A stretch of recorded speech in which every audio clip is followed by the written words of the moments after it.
Hello and welcome to Flights of Fandom, the show where we create improvised fanfiction using tabletop role-playing games. I'm your game master David, he, him. I'm a graphic designer, an illustrator, and a game designer. You can check out my game stuff over at dbb-8.itch.io.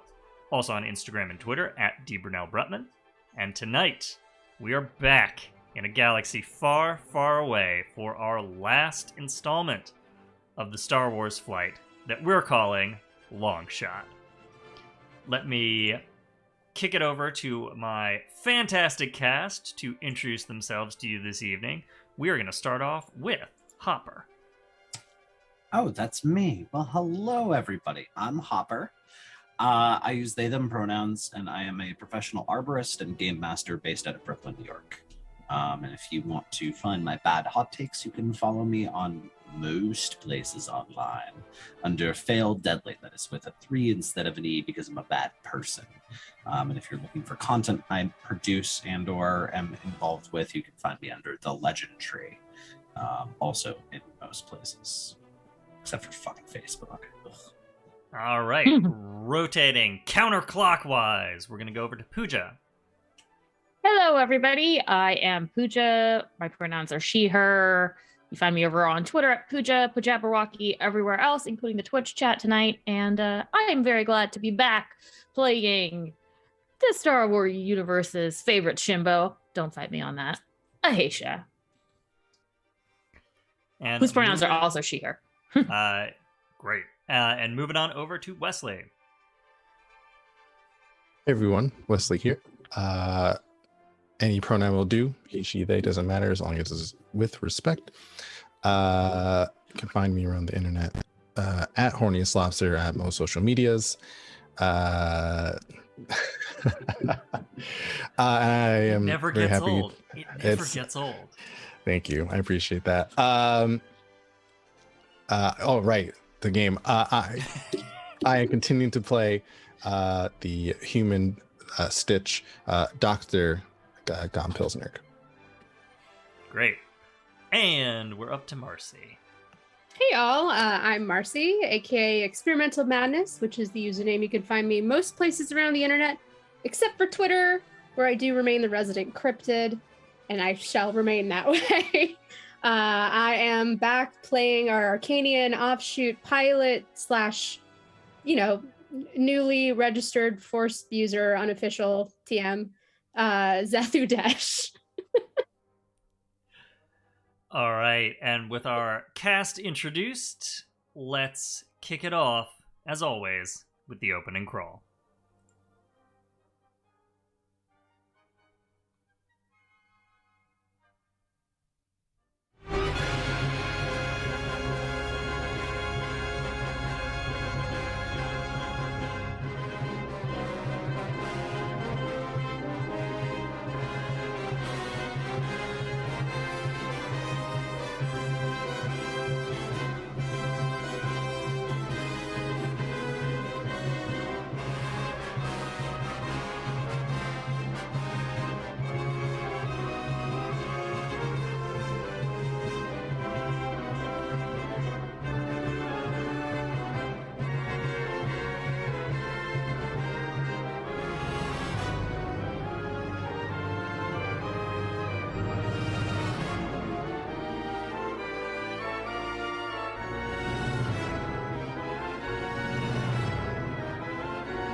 All right, we move across the stars to a battered snub fighter flying through space. Ahead is a brown and red planet surrounded by the sparkling lights of orbital traffic. And in the cockpit of this little ship, Ahesha Laluar. Ahesha, who do we see flying this little starfighter? Flying the starfighter, you see a very tall and thus probably slightly cramped, bronze-skinned Togruta with blue and white montrals, very much focused on what what she's doing. It isn't often you see Ahesha in the pilot seat, but she's pretty good at it. Just, it's the difference between knowing how to drive and being a stunt racer, right? Like, that's the difference between Ahesha and Zethu. Like, perfectly capable as a pilot. Yeah, right. You're like, you see her and you're like, oh, she's very good. And then you see Zethu Desh swoop in with some nonsense and you're like, oh. Yeah, she's very Ahesha's good. very adept, very proficient. She's not, she's not an ace. I would say. Ahesha, we get some bleeps and bloops from the astromech droid behind you, behind your cockpit, and a little readout in Arabesh on your screen. You are coming up on Iridonia. Yeah, good. Oh, no, please. Ahesha would, when she thinks she's possibly in radio distance, whatever we use to communicate in the Star War, whatever she's in that distance, she's going to try to, I only speak Firefly, I'm sorry, hail the other, the crew, the Longshot. Yeah.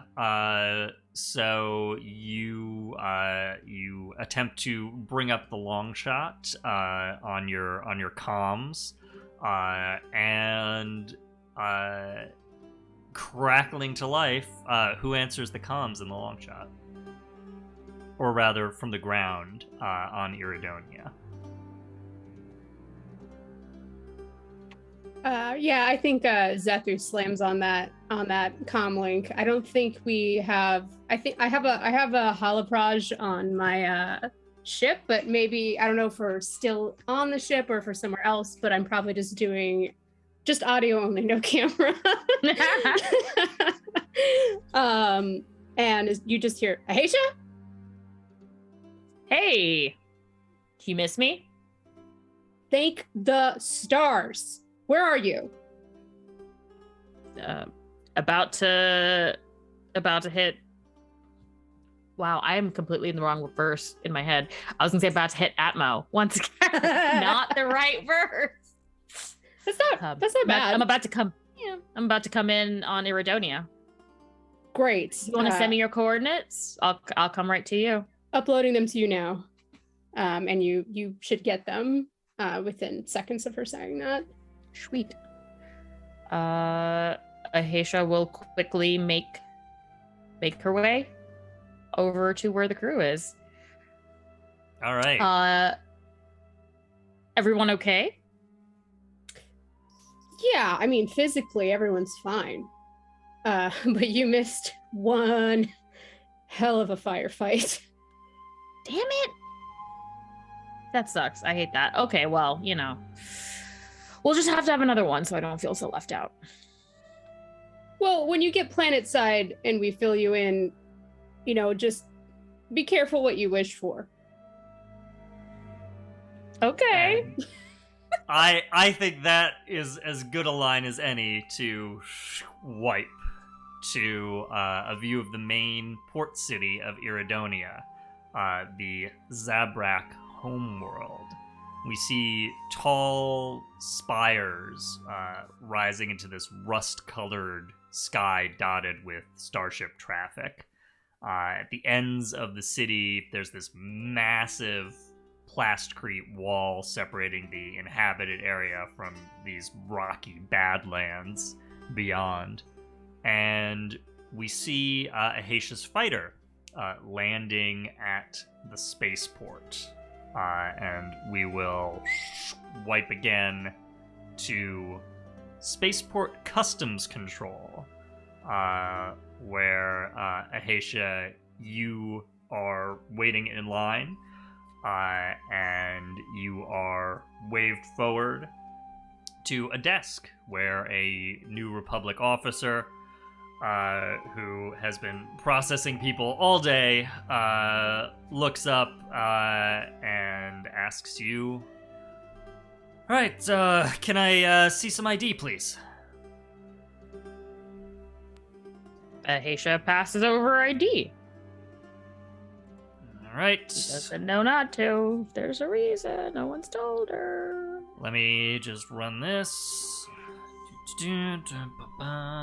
And there's some clicking from the machine that the New Republic officer is running this through. And he kind of cocks his head at the screen. Sorry. Looks like there's a flag on this name. I'm gonna need to call my supervisor over. Give me a minute here. And Sure. What flag? Could you tell me?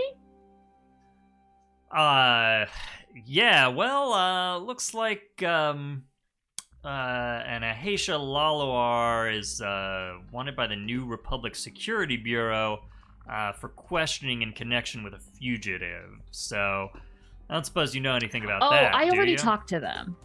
Yeah, I talked to them. They're supposed to take that down. They should know I didn't know anything.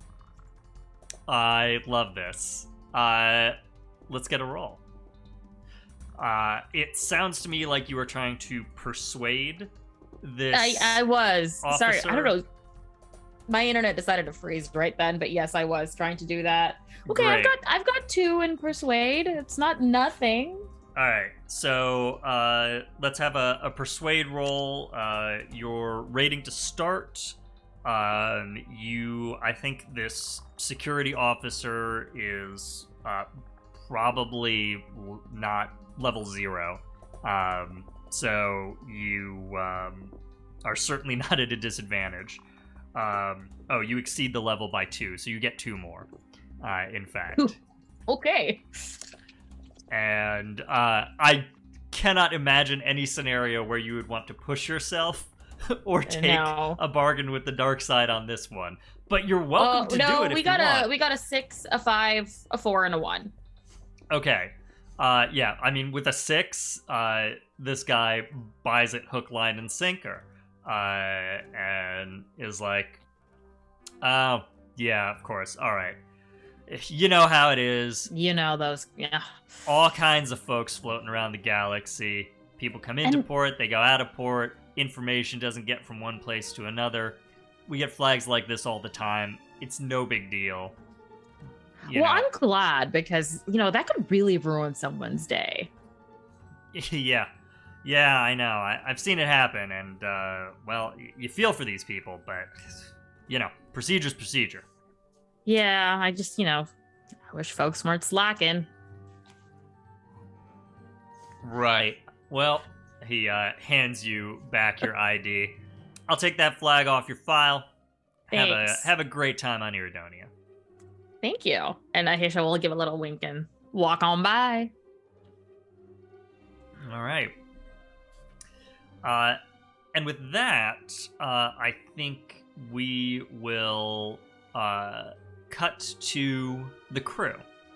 So, y'all have been here a couple of days, repairing Longshot after your, by the skin of your teeth, escape with Mando's help from the Imperials on that little ice world. And as you've been fixing the ship up after the battle, making sure everything is in shape again, you have also been, of course, trying to get some idea of where the Unicorn, which is Vel's parents' freighter that you have been tracking, is likely to dock here on Iridonia. Fess, the Sulistan mechanic who you picked up on the Ice World, stuck around to finish out the repairs, so you will actually have 2 free system repairs instead of the normal 1 during this downtime, and took her leave. She said a largely incomprehensible goodbye to each of you, but seem to have developed a lot of respect and mutual admiration in the very short time that she was on the ship, especially with Vel. She definitely spent the most time saying goodbye to Vel in the engine room, next to the hyperdrive that they rebuilt under great duress. And the kids seemed, really bummed to see her go. They really connected very well on a technical level. And for Vel, whose entire head is just filled with the technical at all times, that was really very meaningful. So, what I would like to know is, what has everyone been up to for the couple of days that you've been on Iridonia? And this is going to be your downtime. So we're going into the downtime phase. You're going to be able to recuperate and reduce harm, repair the ship, clear your stress, and of course refresh your gear. So I want to get a sense of what each of you has been doing in general, and then specifically what you would do to relax and clear some of that stress that you built up. Any takers to start?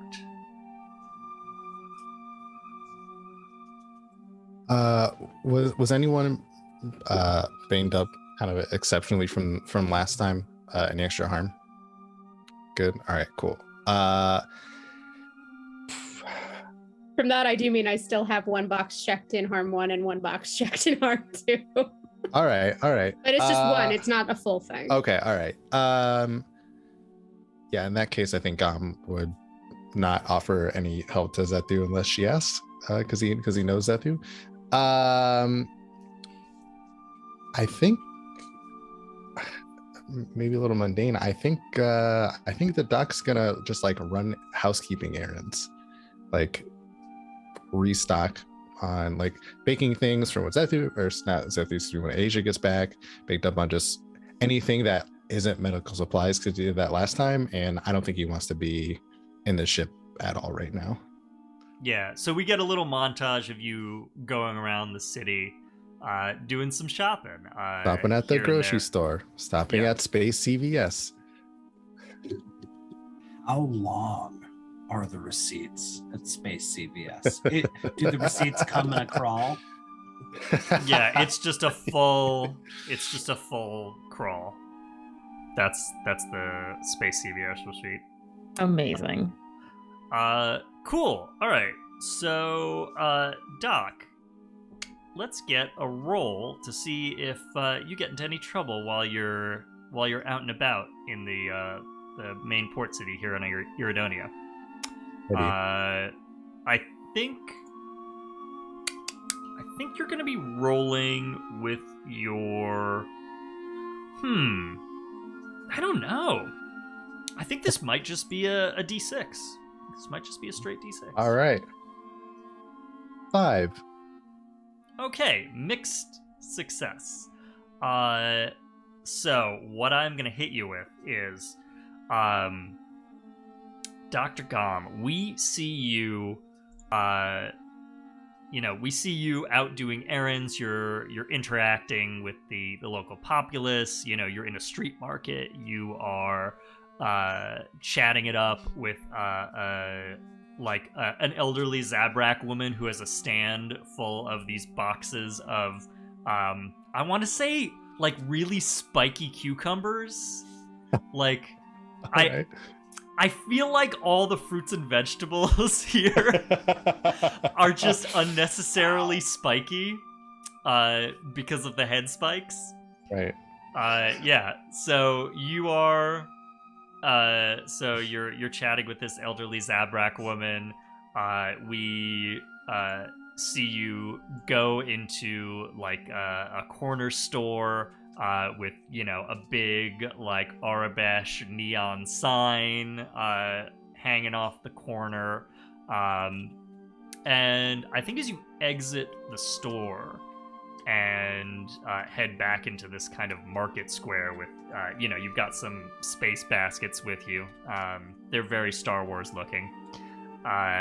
You kind of halt and catch your breath, and you look down at your hand, Gom, and you can kind of see the veins kind of dark and bulging out of the back of your hand. And you sort of look, you pull up your sleeve, and you sort of see this up your arm. That neurotoxin is beginning to have some effects. I'm going to mark just one, on the neurotoxin clock for you here. This brings you up to 2 on this neurotoxin clock. What do you do? How do you react to this? I think he like looks around to see if like anyone maybe noticed or is like looking at his arms weird, because it's very obvious by the sounds of it. Yeah, it is, but you are in a busy market square on a somewhat cosmopolitan trading planet. There are far stranger folks than a miscellaneous human with a couple of shopping baskets walking past, and you look around and the people in the crowd just seem to walk past. Okay, I think that'll make Gom feel a little better is a strong word, but maybe not as bad. I think he's just gonna he has a quick look of panic on his face, and he shoves or pulls his sleeve down as hard as he can, so it's dangling over his hand, and I think and then you just see him speed walking through through the crowd back towards the landing pad, back to the ship. Yeah. All right. So obviously you can clear your stress. Interesting developments for Dr. Gom. Cheekra, Zethu, what are you up to? You got something in mind, Marcy, or you want me to go? Got something, go for it. So, this spaceport, how much open space is there? Is there are we on the outskirts of this? Can I get a description of the relation? Is the spaceport in this urban environment? So the spaceport is definitely part of the city, but it is on the edge. So there are these massive plastrate walls that just rise up that separate the city from this totally unforgiving, just jagged red and brown rock wasteland outside.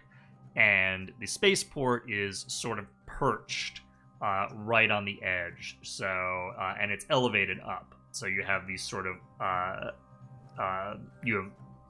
landing platforms leading into a large number of docking bays that are sort of dotted into this big superstructure that's kind of perched on the edge of the walls here, on the edge of the city. Cheekra's parental instincts are kicking in a little bit, and at some point during this time, they want to take a wee baby up to an area where there's either a good backdrop or we can just fire it out into the wasteland. And we're going to teach Val how to shoot some guns. Oh, cool. Okay, I think you can go to the back of the docking bay where the Longshot is docked. And, we have a big, massive rectangular opening lit around the edge in classic Star Wars style. And we see behind you the Longshot parked in the docking bay, and out beyond the docking bay opening, this rust-colored sky and red and brown desert landscape. Amazing. I think Cheekra's going to focus on basics, making sure that Val doesn't, shoot himself or somebody else.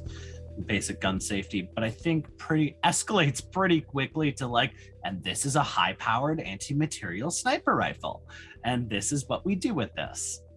Because Val's smart, and I think Cheekra knows Val is not exactly, not quite like Ahesha or Cheekra and toting around big, heavy weapons, but Val could definitely benefit from knowing how to use smaller personal weapons and possibly a sniper rifle, because you never know when you need a child with a giant gun. Oh gosh. Okay, so look, it gets weird out here in space. What weapon are you specifically training Vel on when we join you for this moment? I think that this is absolutely like a rifle that's designed to shoot at distance. I think this is there's a lot of kind of, it's not just a standard. There's a lot of we stop and we respect the weapon, and then we talk about it, and then we do the thing, and then we look at what we did, and then we respect it. This is religion as much as it is safety. This weapon is full of redundancies. That's why it's so heavy. If you stripped out about half of the weight, you would have a much more efficient tool. And how many points of failure would there be then, little one? It's really heavy. Mm-hmm. You will get big. All of you aliens get very big. Okay, I understand the theory, and obviously it's, no big deal to calculate the trajectory here and account for the wind and all that, but I just can't. There's something about it that's not working. I don't get it. I'm running all the calculations, but it's just not going where it's supposed to go. I'm kind of picturing us sitting up and the backdrop very much being like we're talking about this. So Cheekra just reaches a little paw out and puts their paw on Vel's chest over the heart. This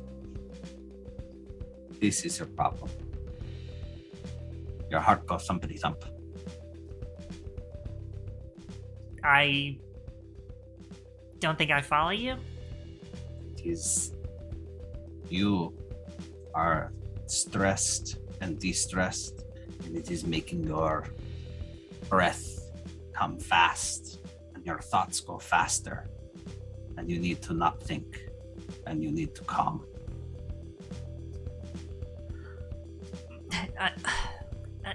I don't know. How do you not think?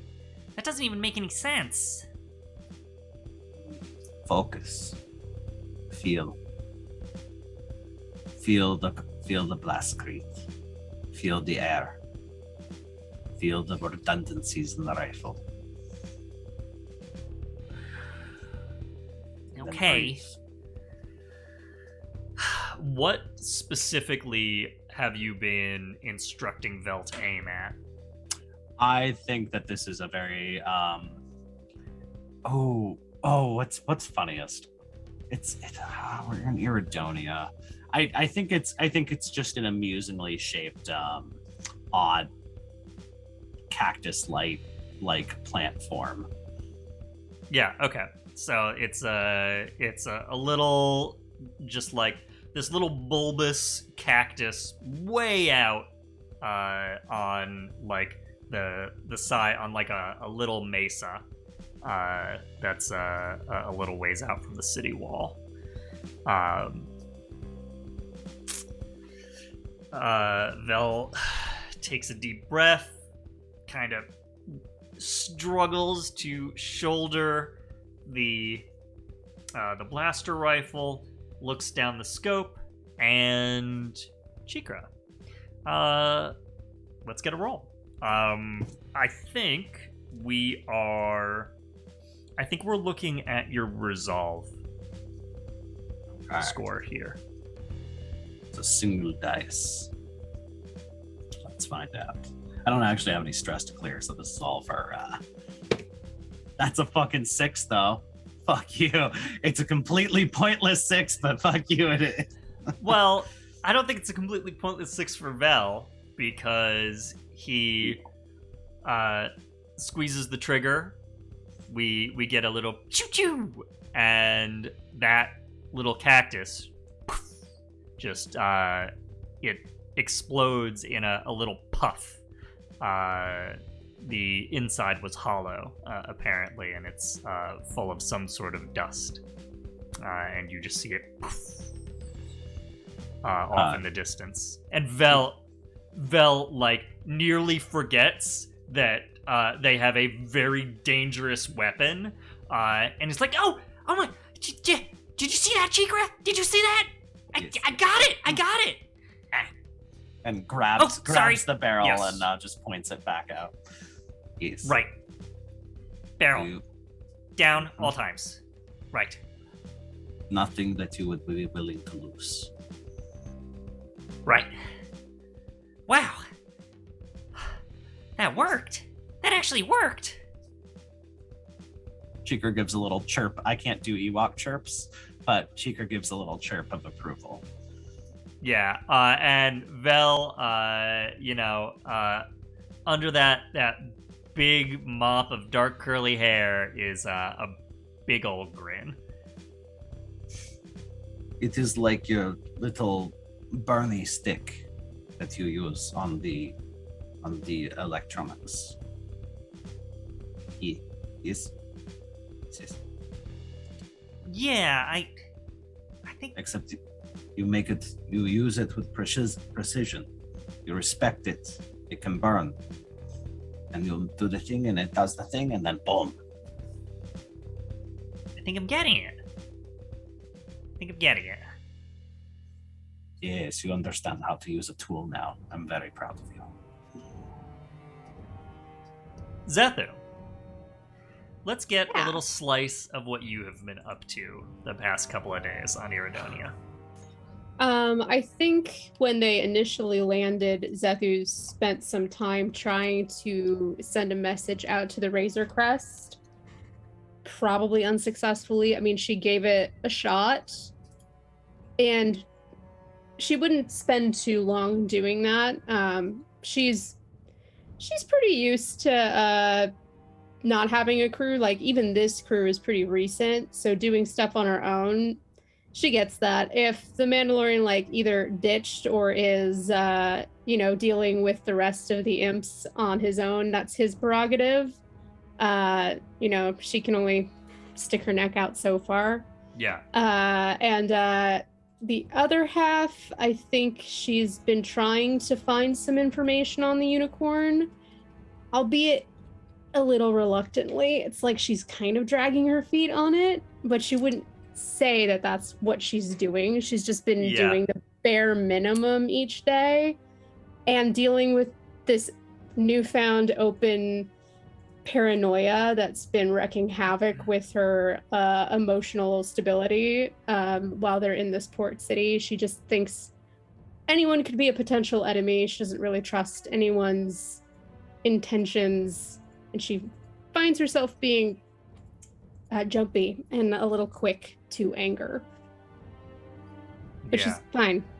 But she's fine. Yeah. All right. So we'll definitely come back to your hunt for the unicorn. I think that the downtime role that I want to have is going to be about seeing whether you are able to successfully contact Mando at all. Oh, sure. Roll. What are we looking at here? Huh. Insight? Let's go with insight.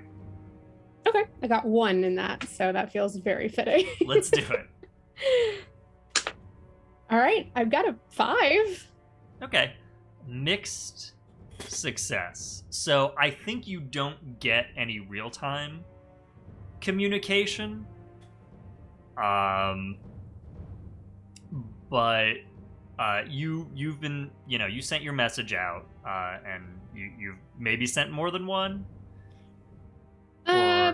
I'm gonna say the max she probably sent was 3, and they happened like each subsequent day that we were there, just sort of like a check-in, like, hey, we got here, no idea where you are you and the kid okay? And then just like, I think the final one is just is just, again, a general, hopefully the M7 killed you, and otherwise I guess I'll find your coordinates and get whatever's left of you for scrap, but thanks for the help back there. Yeah, so I think after a couple of days of sending these messages, you do get a message back, and a little I think probably R4LS informs you. Oh, Zethu, sweetheart, you got a message? Yeah? Yeah, I think it's that handsome metal man. How can you tell what he's wearing a helmet? Yeah, that's what I mean. And listen, R4, it's not good for me to know what droids find attractive. R4LS, turns her metal dome meaningfully. Zethu is oblivious. Yeah. Where do you take the call? Where all my comms are, it's in the cockpit. Great. So you punch up the comms in the cockpit. Mando voops up on the holo. Is that the technical term? Yeah, he voops up. And you get a view into the seems like he's sitting in the cockpit of the Razor Crest. And he says, "Got your message. The Imperials were a little hard to shake, but I think I got rid of them for now. I have a good lead on where my people are, and I think that's going to lead me to the kids' people." And at that point, you see this little green head with big old ears kind of lean into the hollow, reaching for something. Stop that.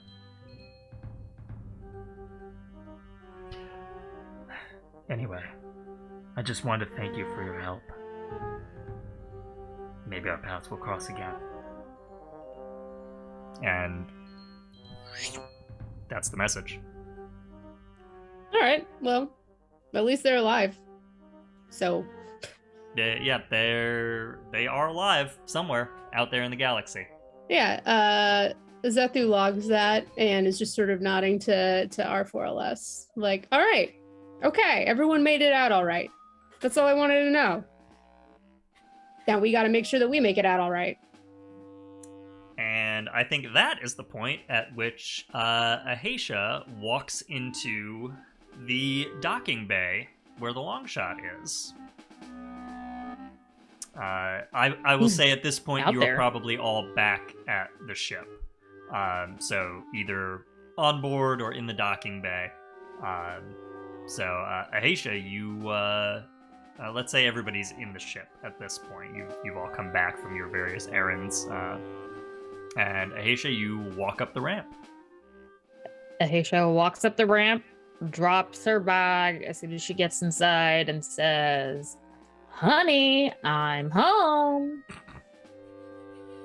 I think you hear, like, from the comms in the cockpit, Zethu go, "Took your time." Listen, you can't hurry greatness, or something. So how'd it go? Well, that's a long story that requires a lot of drinks.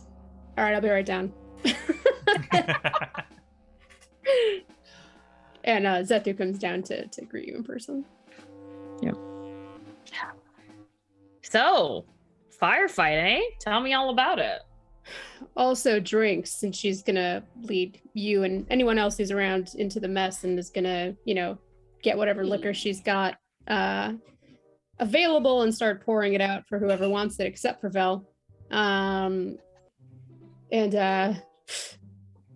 You left. Imps show up. Clearly, we weren't sure if they were tracking us or if they were tracking the Mandalorian, but we managed to get them off of our tails. Kind of had to split up, and there was a pretty good fight. It was a really good fight, and everyone's okay. Just heard back from them. He's off dealing with his kid, and hyperdrive's all fixed up. Oh, nice. Made a friend, I think. She was kind of hard to understand. Hey, listen. She was a pretty good mechanic. I think you're still the best. Oh, well, that's good. Hey, listen, we all gotta have redundancies, right? If you can't drive, I drive. If I can't mechanic, it's good to know somebody else has our back. Yeah. But everything went all right on your end? Your friend's okay? Yeah. Yeah. It was interesting. Let's just put it at that. Interesting good or interesting? Oh, come on. You know me well enough to know the answer to that one. I meant more if you got paid. Oh. I got even. Is that another euphemism? Yes and no. All right. I didn't mean it as one, but it is one, I guess. Ahesha, you hear a shout from up the ramp. I think Cheekra and Vel are coming back at this point. Ahesha, you're back! And Vel rushes in and wraps their arms around probably your leg. I think is maybe the highest point that they could reach. Oh my gosh, I have got to show you the hyperdrive. You will not believe what we did. I can't wait to see it. Zethu, did you tell her about Fess? Oh my god. Yeah. Fess was so cool. Okay, you are not... Let me show you this. And Vel is like trying to drag you back to the engine room. Cheekra, Gom, what do you, what's your reaction to Ahesha's return? Cheekra walks up and just reaches a paw high up for a little dap. Little fist bump. Yeah. It's it's going high and going low, except we don't have to change our postures at all. Well, yes, Ahesha does. I think Ahesha has to literally bend in half. Oh yeah. To be fair, yeah, that's fair. Sorry, think I about don't it, have right? to work. And I think Cheekra just gives a happy little. Yeah. I heard you had to fight without me. Don't worry. Next time I'm here. It was an unfortunate experience, and I would like not to repeat it. Thank you. That's pretty fair. And then Cheekra hugs her leg too. I think Gom will just point towards kitchen. Welcome back. Fresh flour in the mess. Good. Everybody want cookies? Yeah. I thought that was a you I thing. can go for it. Wait, flour as in my flour or No, your flour. Sorry. Yeah, I thought. I'll go make some cookies. That's cool. All right. Okay. I wasn't trying to ask. I just, I know you like to bake. So. It is all I right, do. Doctor. You can ask for the sweets. The small I would- nibblies. I would like some cookies. Yes. Yeah, there it is. Welcome back. Okay, you have to see the hyperdrive first. We increased the efficiency on this thing by 38% on the outbound and 58 incoming. You will not believe the power consumption. In a good way. We reduced it, but we get more out of it because we leverage... Okay, just look at this. And Vel Yeah. Vel is like dragging you back towards the engine room, like through like past the kitchen where we see the baskets that Gom brought back on the counter, and with that, I think we will conclude our downtime. Everybody, make sure your stress is cleared. You get a ship repair, and all of your harm is going to go down 1 level. If I recall correctly, the only thing we had damaged was our hyperdrive, so we can erase that.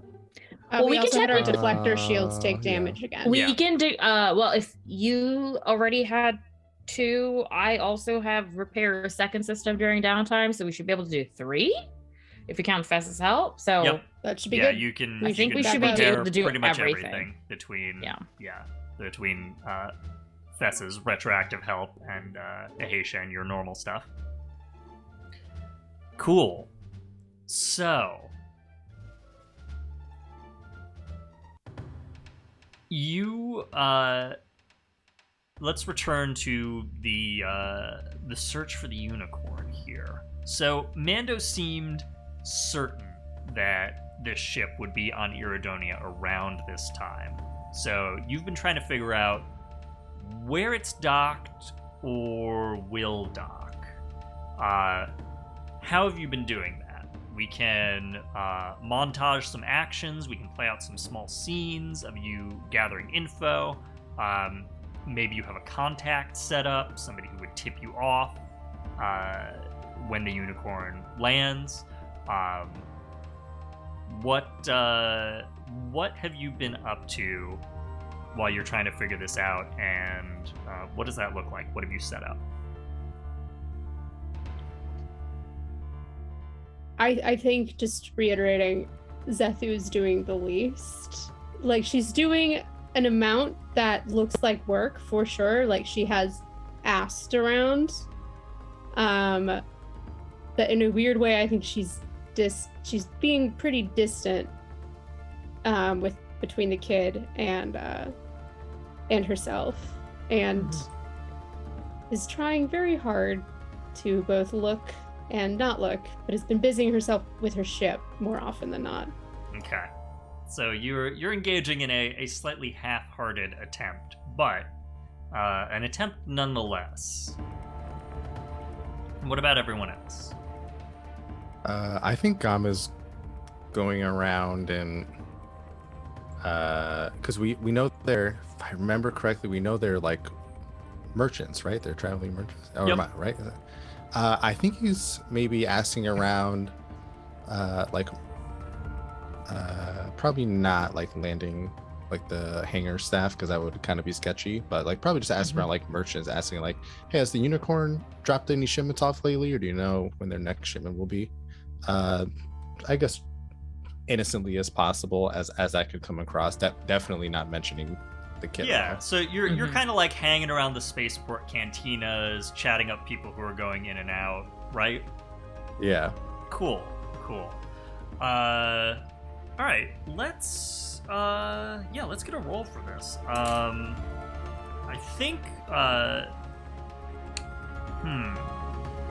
think we are maybe in persuade territory.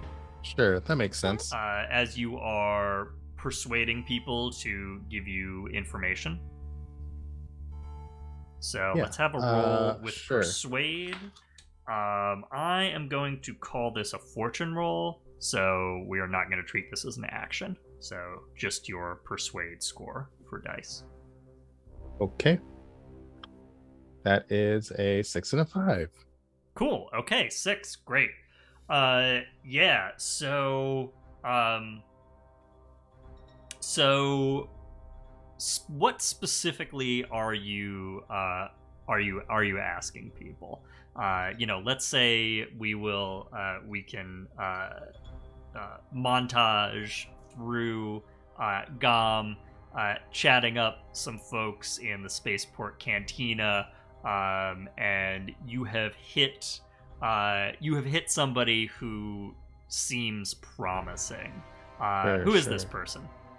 And this is a question for you, Gom, but for anybody if anybody wants to contribute. Throw a curveball. Anyone? I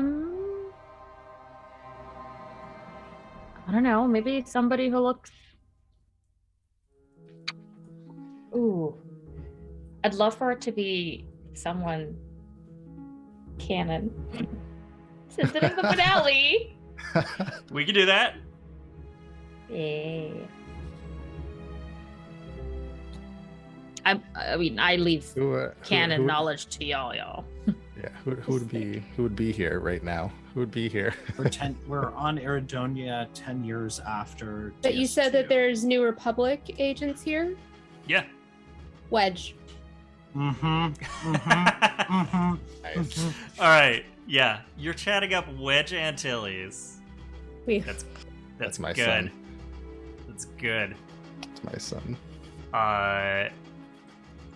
Yeah. Okay. So yeah, you're chatting up this guy at the bar. I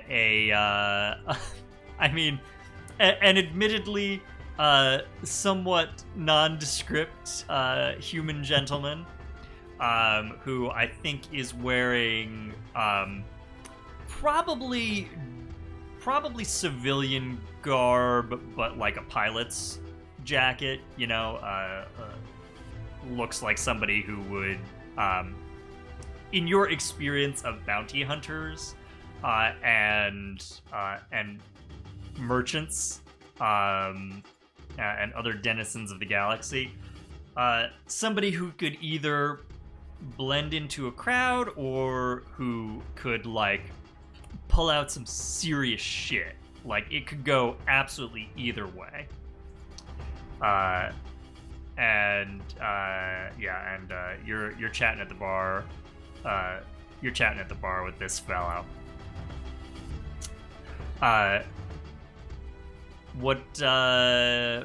Let's get a snatch of conversation here. What are you asking? I think his opening line will be something like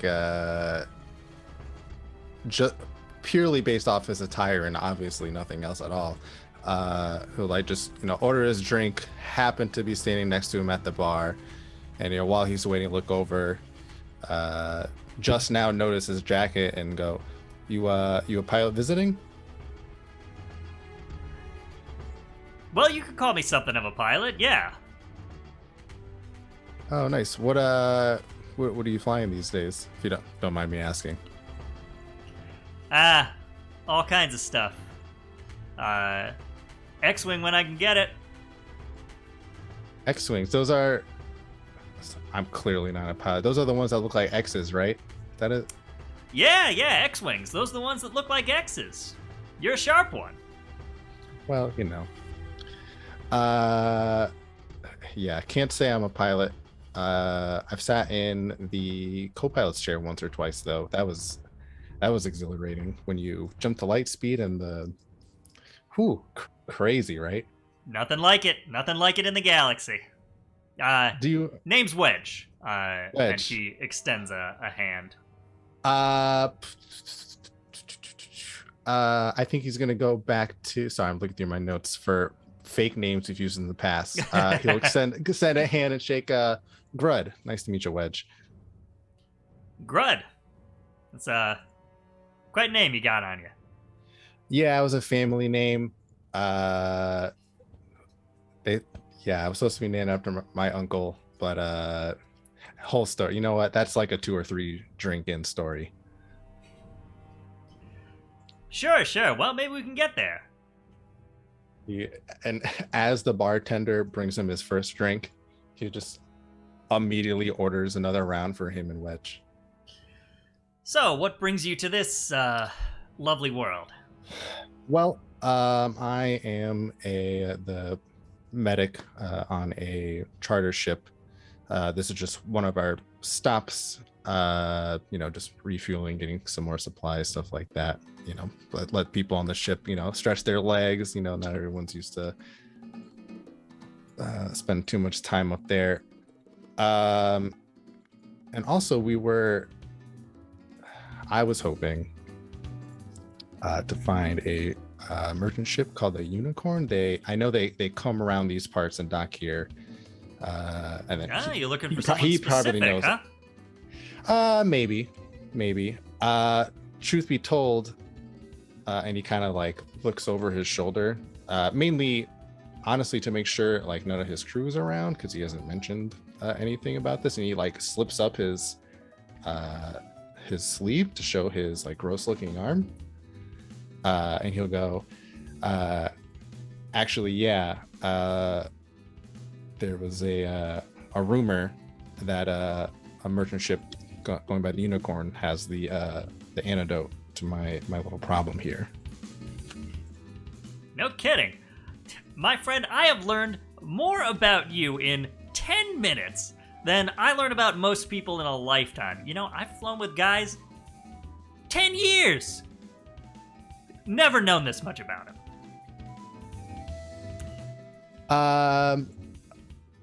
If I'm being a little honest, Wedge, I'm a little desperate. I'm a little short on time here, if you couldn't tell.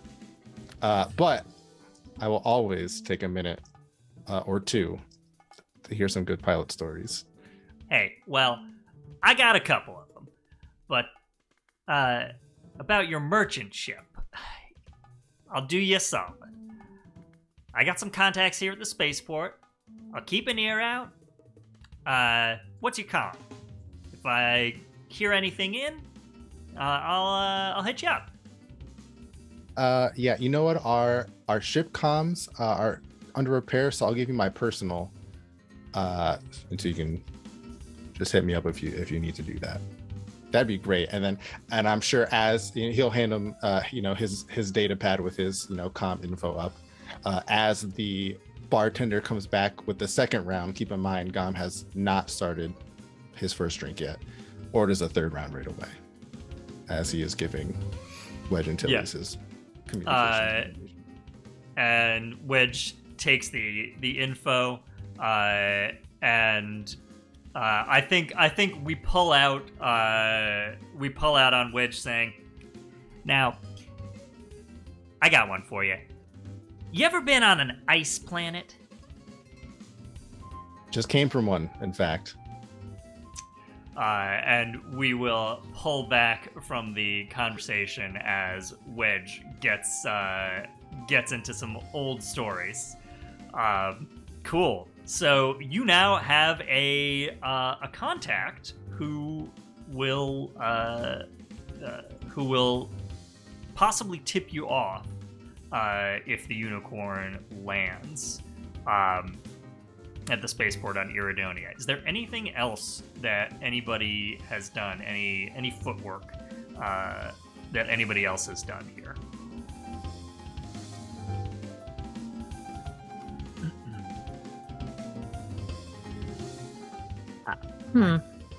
Do Ahesha and Cheekra go and cause mischief? That's the question. Yeah, because Cheekra's burned all, actually, of everybody here, Cheekra is probably still wanted, especially by the Empire remnants, but also by the New Republic, which is why Kai is like, if you remember our previous flights, kind of couldn't be seen formally talking to them and to us. I suspect, however, mischief would be accomplished. Yeah, I think. What manner of mischief? Well, I think Ahesha will suggest what Ahesha does, which is finding information out by going to the local. That's just always how that works. So I think they're gonna go into the local and see see what the cat drags in, I guess. Okay. See what the Swamp Rat drags out. I feel like you're using a term that I am not familiar with. What do we mean by the local? Well, the local pub. Oh, okay. Cantina, diner, whatever. Like wherever the locals go to hang out and drink, but specifically the local wherever's dingiest and ragamuffins. Right, we're not looking for like necessarily where the high school kids go. We're looking for where people go to talk shop, pick up one-off jobs, where you go to Cool. the cantina, Okay. basically. So or whatever they call it. Space Roughneck Bar. Great. Okay, so we leave Gom chatting up Wedge Antilles in this, I think, pretty nicely appointed spaceport cantina.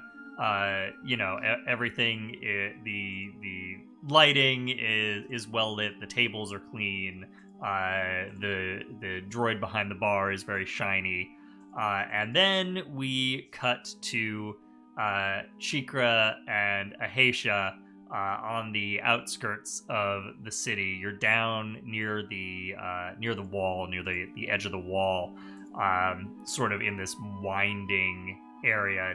It's I think we'll say it's getting into the evening, and there is a flashing neon sign, not deliberately flashing, mind you, that is buzzing away above a cantina.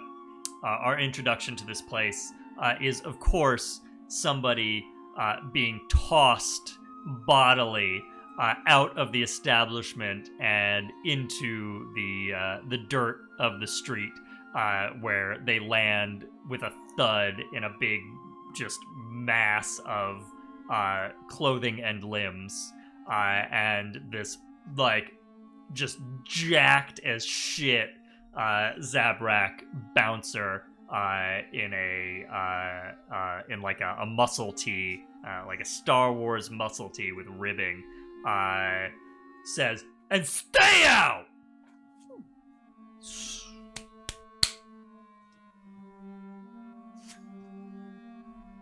And just kind of stares you down. Cheekra just steps on the pile of person or scrambles over the pile of person on the way to the door.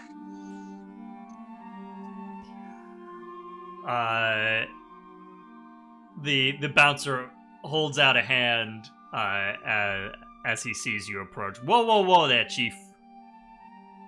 You are an extremely heavily armed teddy bear. I'm gonna need you to lock up those guns before you come into the establishment. Yeah, you too, tall stuff. Cheekra's eyes are eyes visibly twitching at the teddy bear. Mm-hmm.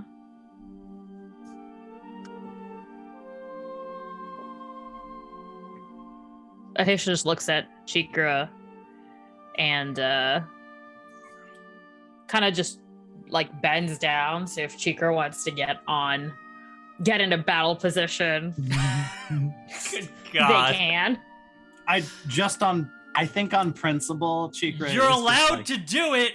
I can't stop you. Cheekra absolutely reaches up and grabs the trusty, oh so comfortable, well-worn handle at this point. Space hockey tape. I imagine there's space hockey tape. There's this absolutely space hockey tape on the handles. Yes. I love that our weird little turning Ahesha into a battle platform equipment is now so loved and worn. That's just what is good in life. Listen, the last time you weren't on it, you went flying out a window, and then Ahesha had to get you, and then it didn't work out. Listen, it's just better if we start out as a combined fighting unit, and then split off as needed. Yeah. With Ahesha and Cheekra, you highlight your troops, and then you click Control G, and then they're a single unit, and then you can move them around the battlefield as necessary. That was it. Sorry, real time. Yeah. Mm-hmm. Yeah, we get it. We know how it works. So what do you do? Cheekra absolutely just steps up. I think if nothing else, just to get closer to eye level with this giant jacked Zabrak in a ribbed muscle tee. I am not a teddy bear. Listen, pal, I don't much care what you are, You gotta put the guns in the lockup before you go in.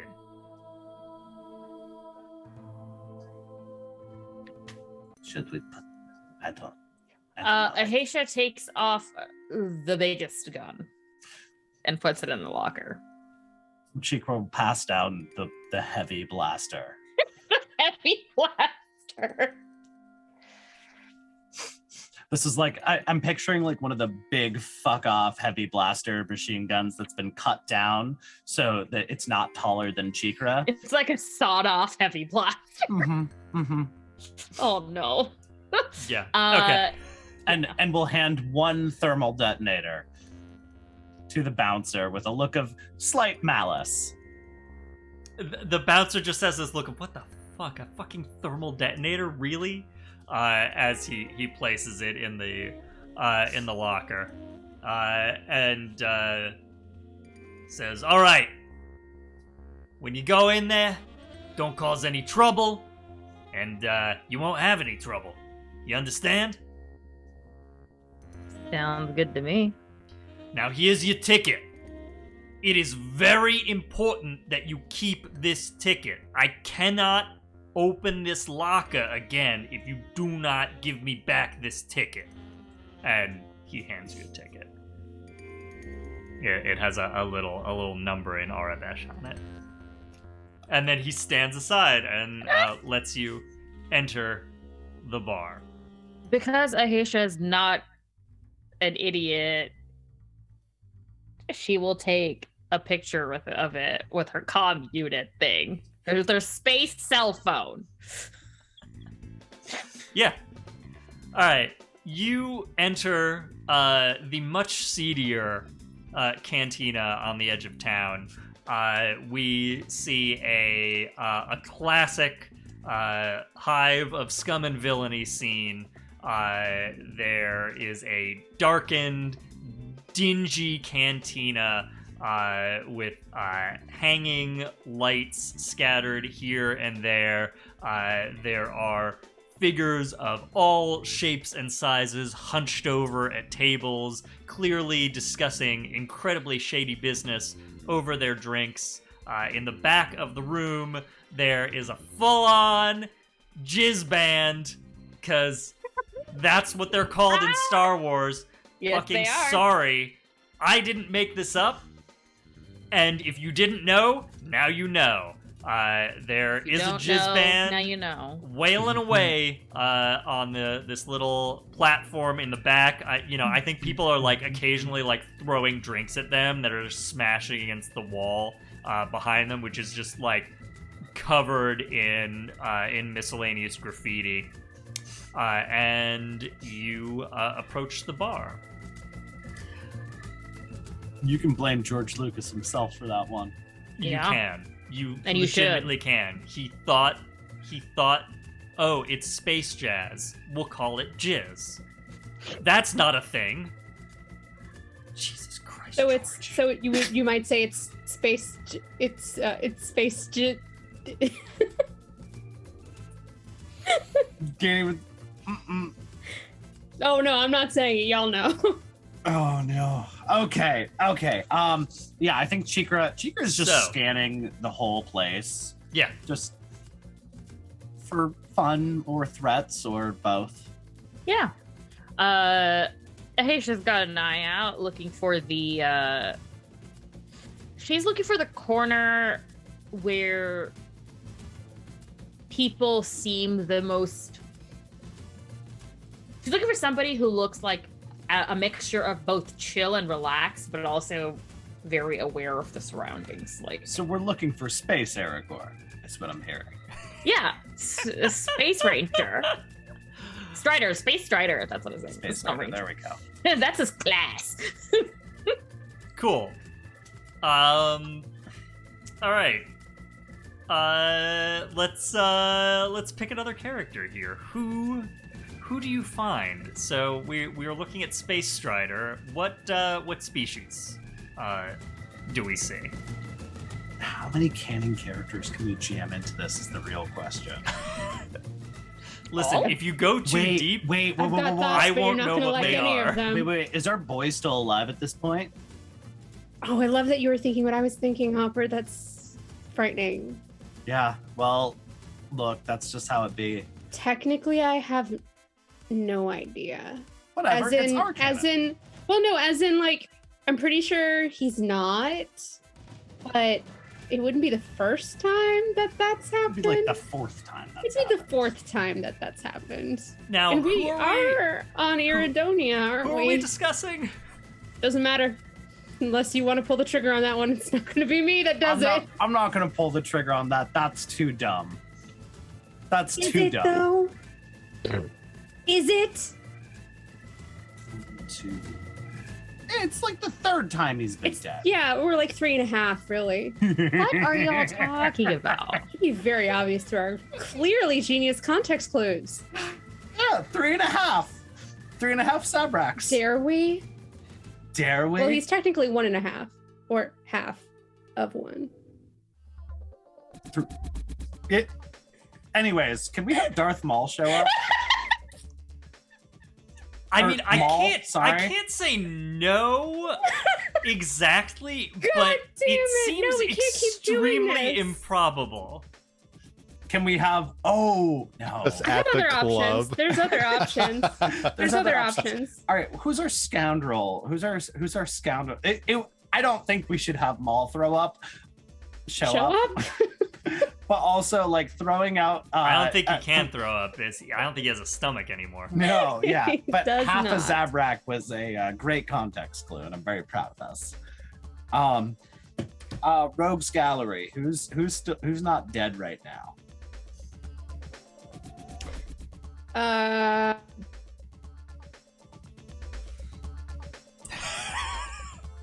It's a lot of dead people. But it's also a lot of alive people. So what do you want? A bounty hunter? Just a scoundrel? Do you want somebody from the old Legends EU canon? Yeah, let's use Legends. Fuck you, Talon Disney. card. I'm gonna pull one out that maybe I'm the only one that knows who that is, and that's okay. That sounds super. Wait, is that I've only read all of these books a billion times. That's what From that's the spelled too. Timothy Zahn trilogy. Talon, spelled exactly as you might think it is. Yes, with Okay. an I instead of If a it's Y. too deep a pull, we don't need to do it. That is It's quite cool the with pull. me. Let's tell me about this person. Who This do we person see? might as well be an OC at this point. Oh yeah, that is spelled as aggressively as I. Yeah. Oh wow. Oh, also very hot. Sorry, I'm looking at Wikipedia. Just think a slightly older Robert Downey Jr. Okay. That's always been the popular fan cast. Great. Okay. Oh, but also Zorro. Antonio Banderas. Banderas? Banderas. Yeah, look, I'm not good with names. It took me a second. Anyway, he's a smuggler, information guy, Great. So we general see. jack of all terrible trades. So we see a slightly older Robert Downey Jr. looking fellow, kind of lounging in the back. Seems to have his wits about him.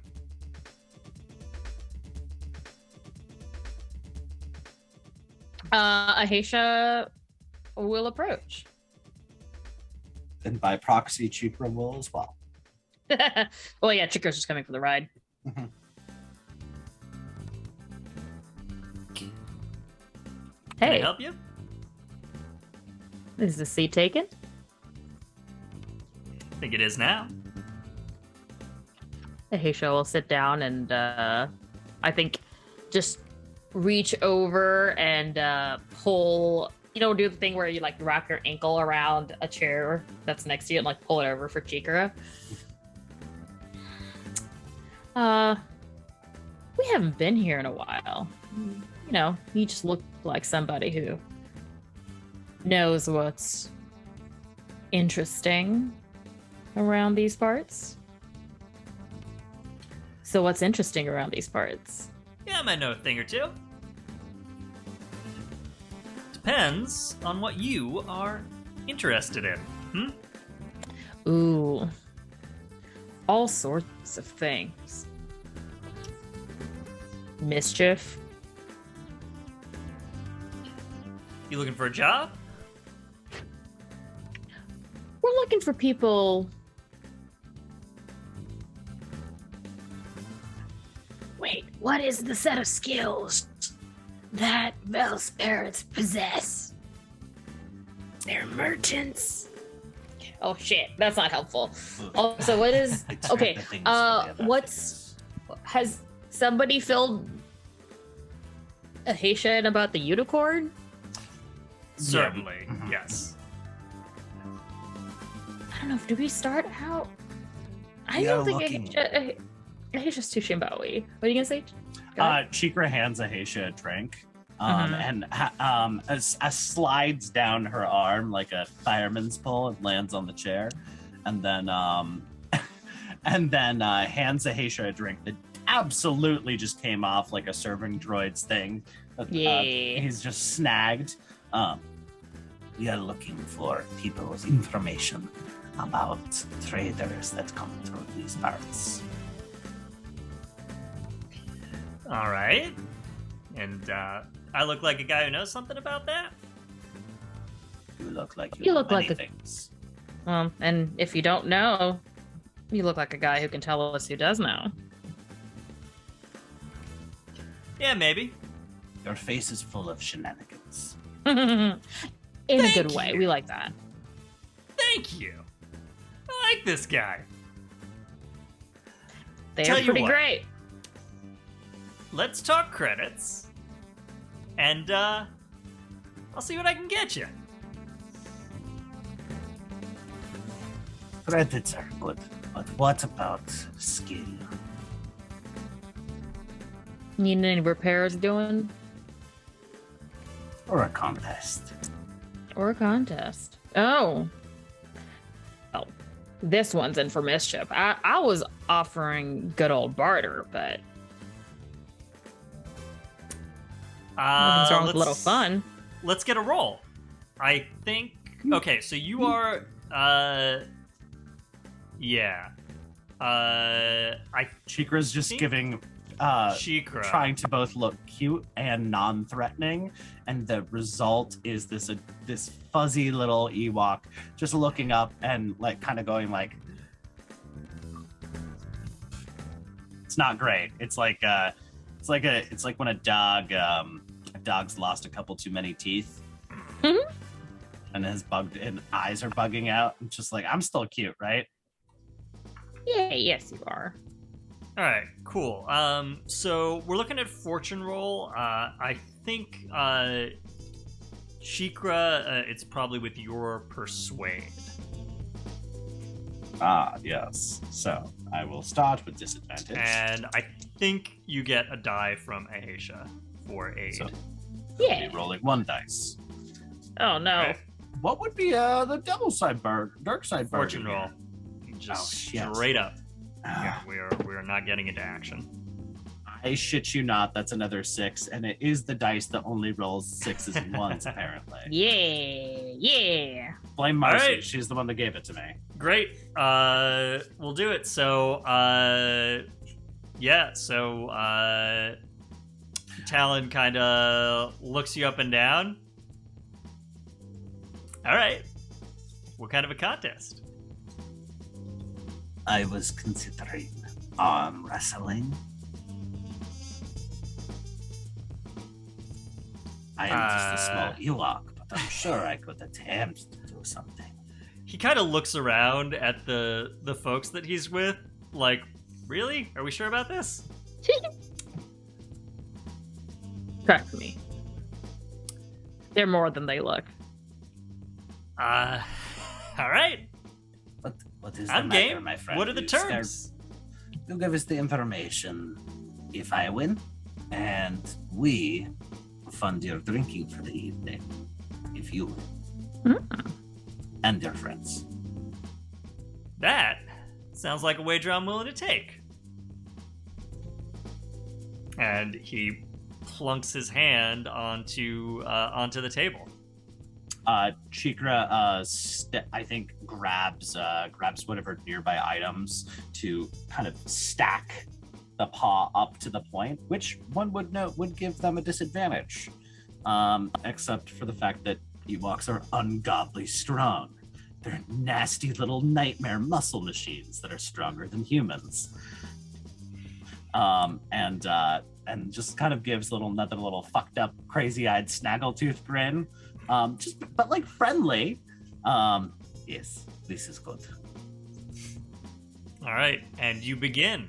Let's get I think this is going to be another fortune roll, and we're going to roll with your prowess. So down the column for your prowess.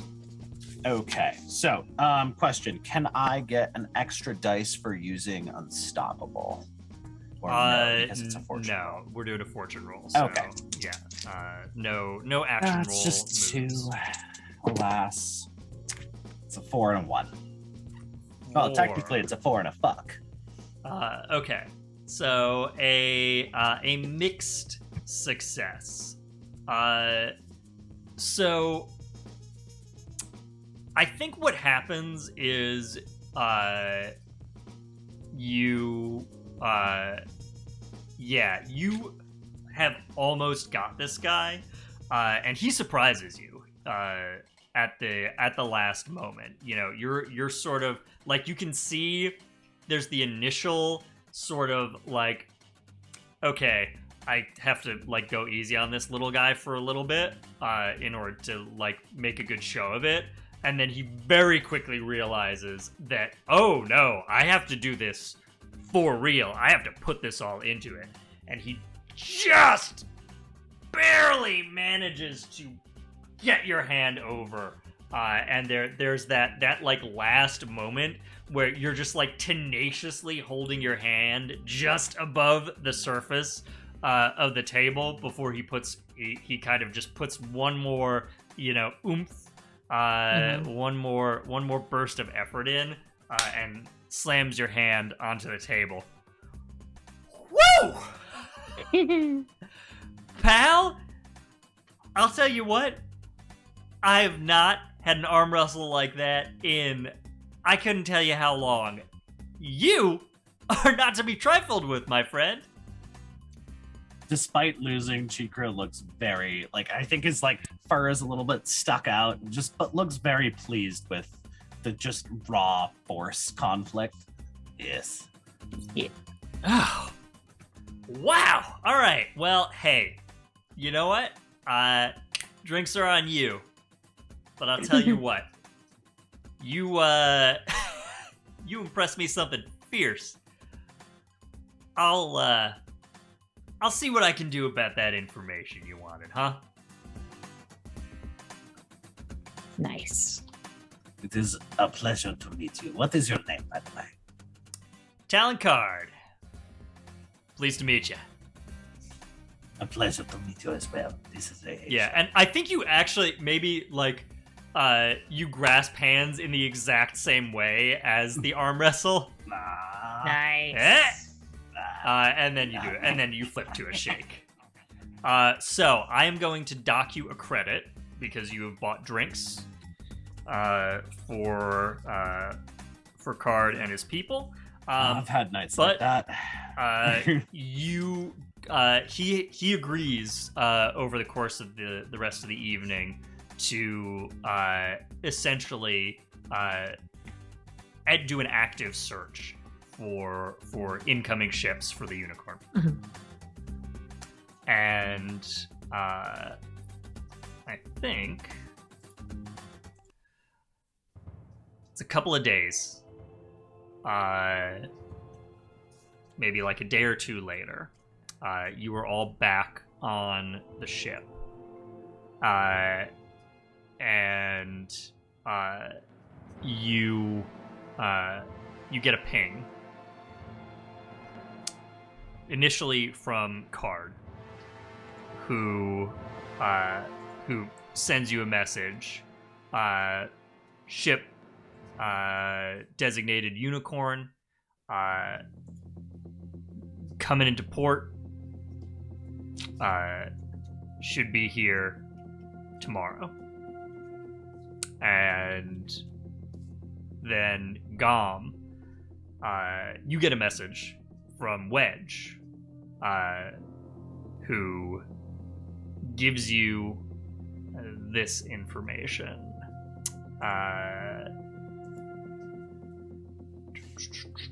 Gonna scroll back through all my notes, see what I wrote down here. Wedge calls you up, says, "Hey, that ship that you were asking about. Contact at the port told me they're in docking bay 31. 31. You see him like scramble around and like find a different data pad to type on. It's like 31. Awesome. Thanks, Wedge. And with that, you have finally the location of the unicorn. And that is where we're going to leave it for right now. When we come back, we will see what our crew does with this information. You are so close, so very close to the end of your quest. But what else lies in wait? All right, so when we left off, you had been on Iridonia for a couple of days searching for the unicorn, Vel Karos' parents' ship. You, due to the efforts of Cheekra and Ahesha, you're able to get information from Talon Card, who happened to be on the planet at this time, about when the ship was arriving. And through Dr. Gom's chats with Wedge Antilles, also very conveniently on the planet, you figured out where. So you have a time, you have a place, and what do you want to do with that information?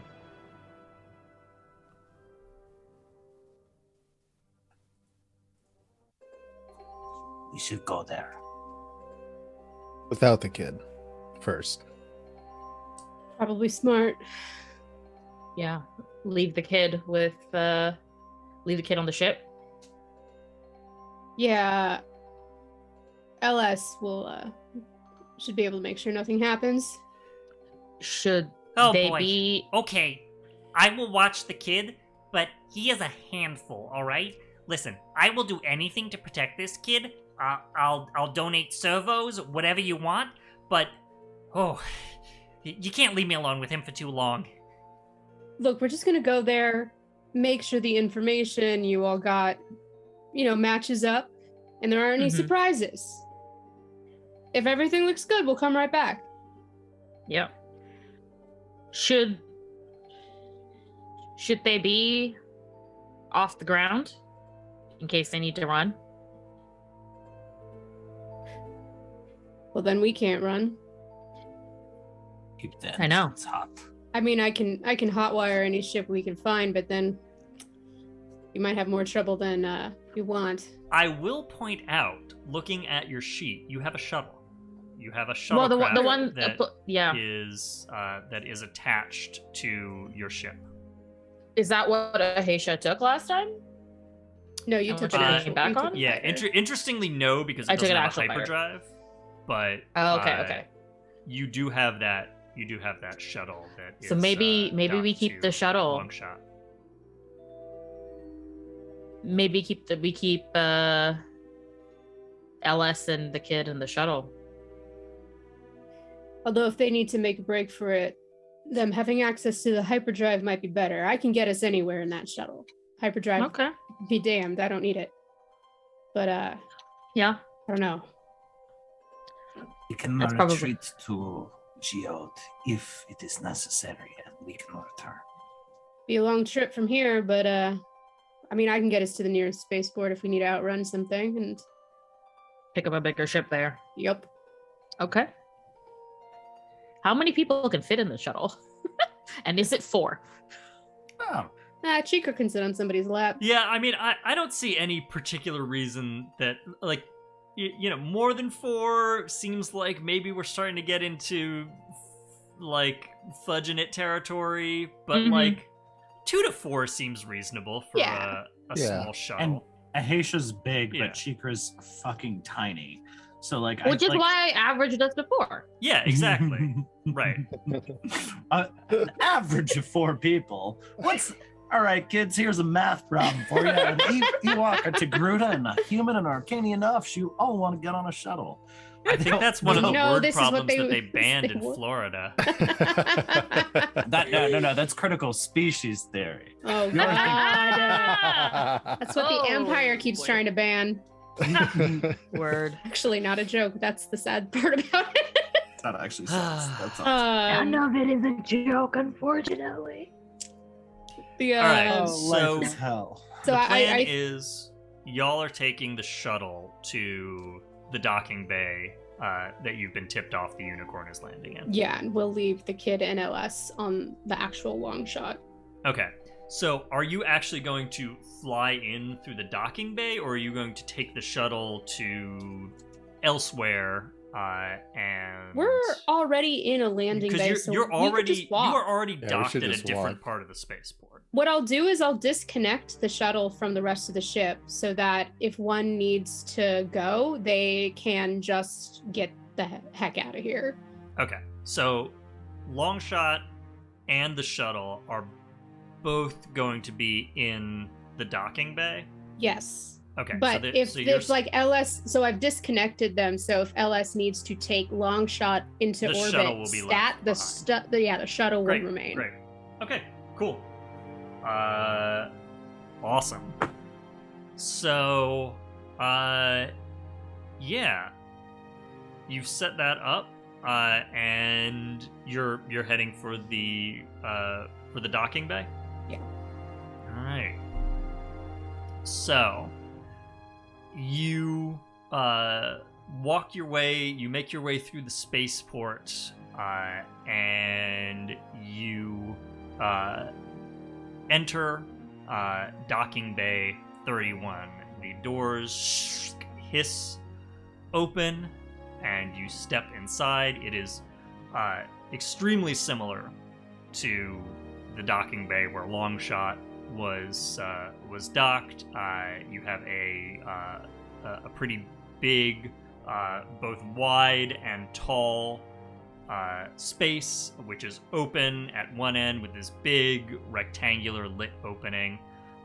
There is a Nebula class light freighter docked on the landing pad in this bay, this sort of oblong light freighter, and you can see written on the side of the ship is Unicorn. And standing in front of the lowered ship's ramp, you see 5 familiar figures. There is a Wookiee with a cyborg eye. There is a Zabrak woman in a pilot's jacket. There is a human man in a lab coat with a pencil mustache. There is a smirking, well-muscled Twi'lek woman with red skin, who you once again recognize as Akit Nizoa. And in front of them, a large human man wearing a duster and goggles up on his head with a drooping handlebar mustache, who is, of course, your old employer, Festus Riggs. And behind this group, on the ramp, there are 2 humans with their hands bound behind their backs. Riggs sees the door open. He's got a blaster in his hand. Gives you a look. Well, I had a hell of a time tracking y'all down. But I had a bit of a hunch if I found the kid's parents, you'd bring the kid right to me sooner or later. You remember the new team from Bespin, right? I think they could use some shaping up. Well, you slipped away from them once, but luck's run out now, kids. Now turn over the kid, Ain't nobody gotta get hurt. Funny. I was gonna say the same thing to you about the kid's parents.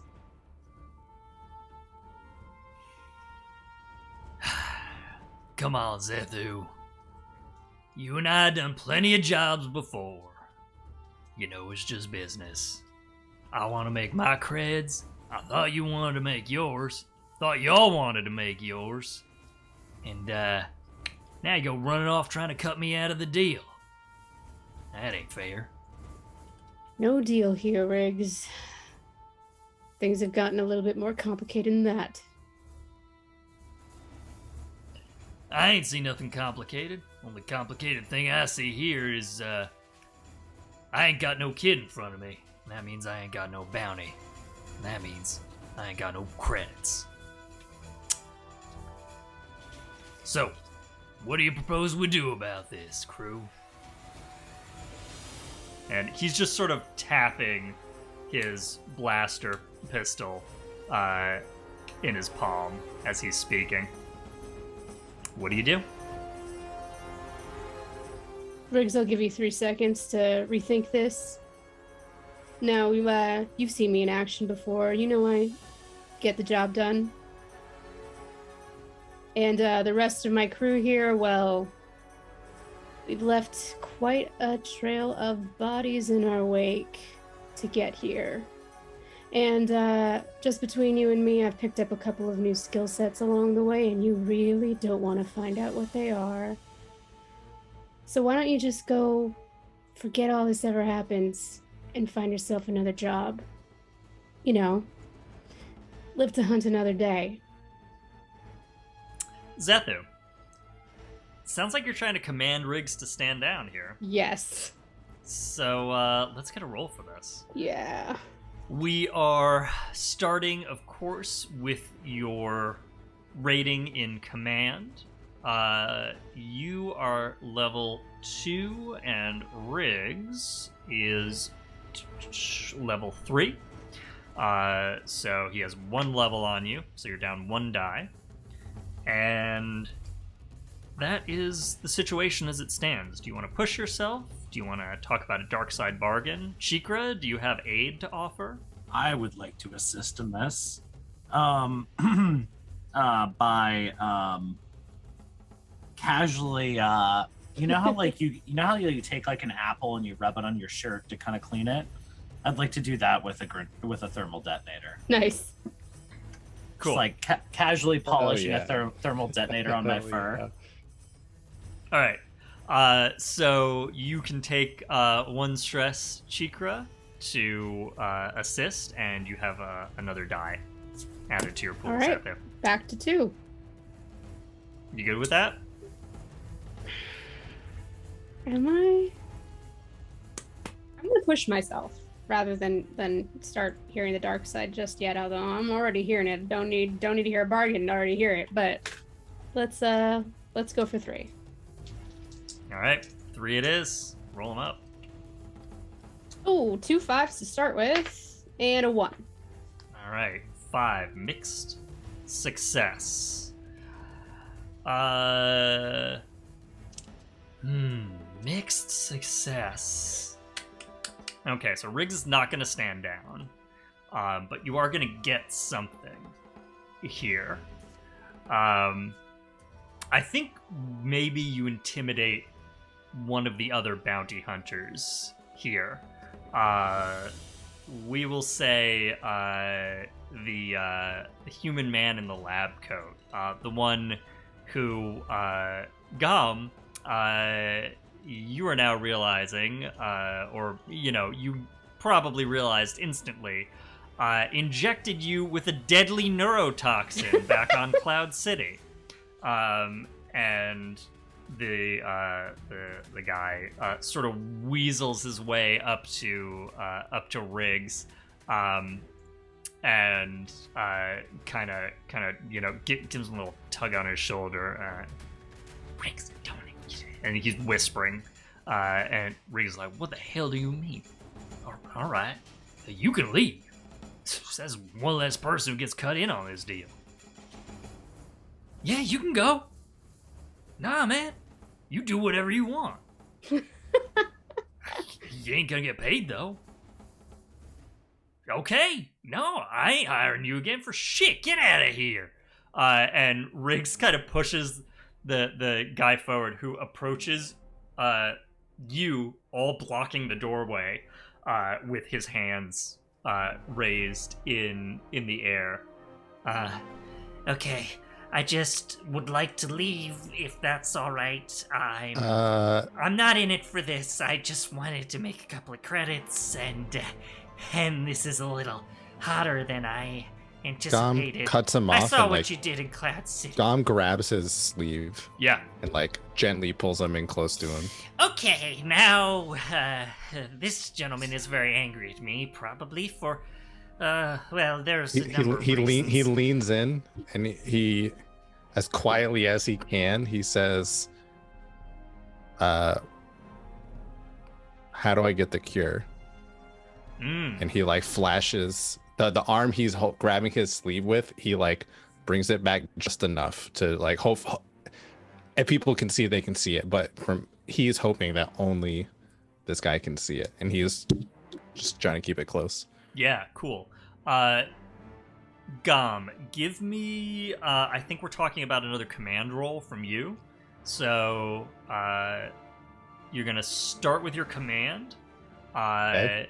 You are at level parity with this guy. So, he's 2, you're 2. No dice removed there. You can push yourself. You can make a bargain with the dark side. Or if you think you can enlist somebody's assistance quickly, I'm going to use my favorite ability in this game. I'm a doctor. Yep, I was kind of hoping you would. And I think I'm going to use this literally for once. Yeah. And I think it's just going to go. Look, man. Like medic to medic. I gotta live another day. What's the cure? Just try. Yeah, I think that's his plea. All right, cool. Roll it. So we're even, right? Yeah, you're even. So it is your straight operate score. Oh no. A 3 is my high. Ooh. A 3. This guy with the pencil mustache and the lab coat is scared.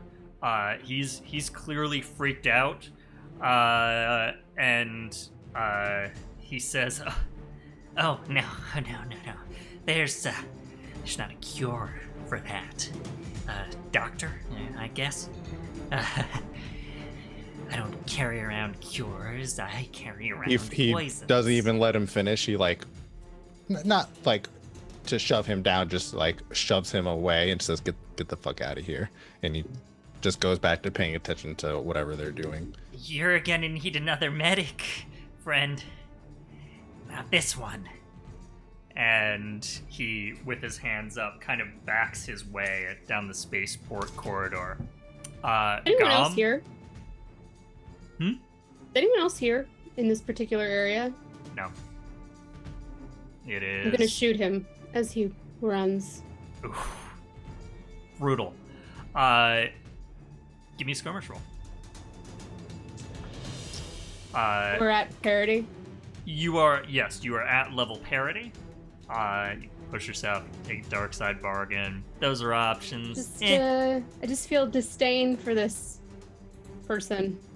Yeah.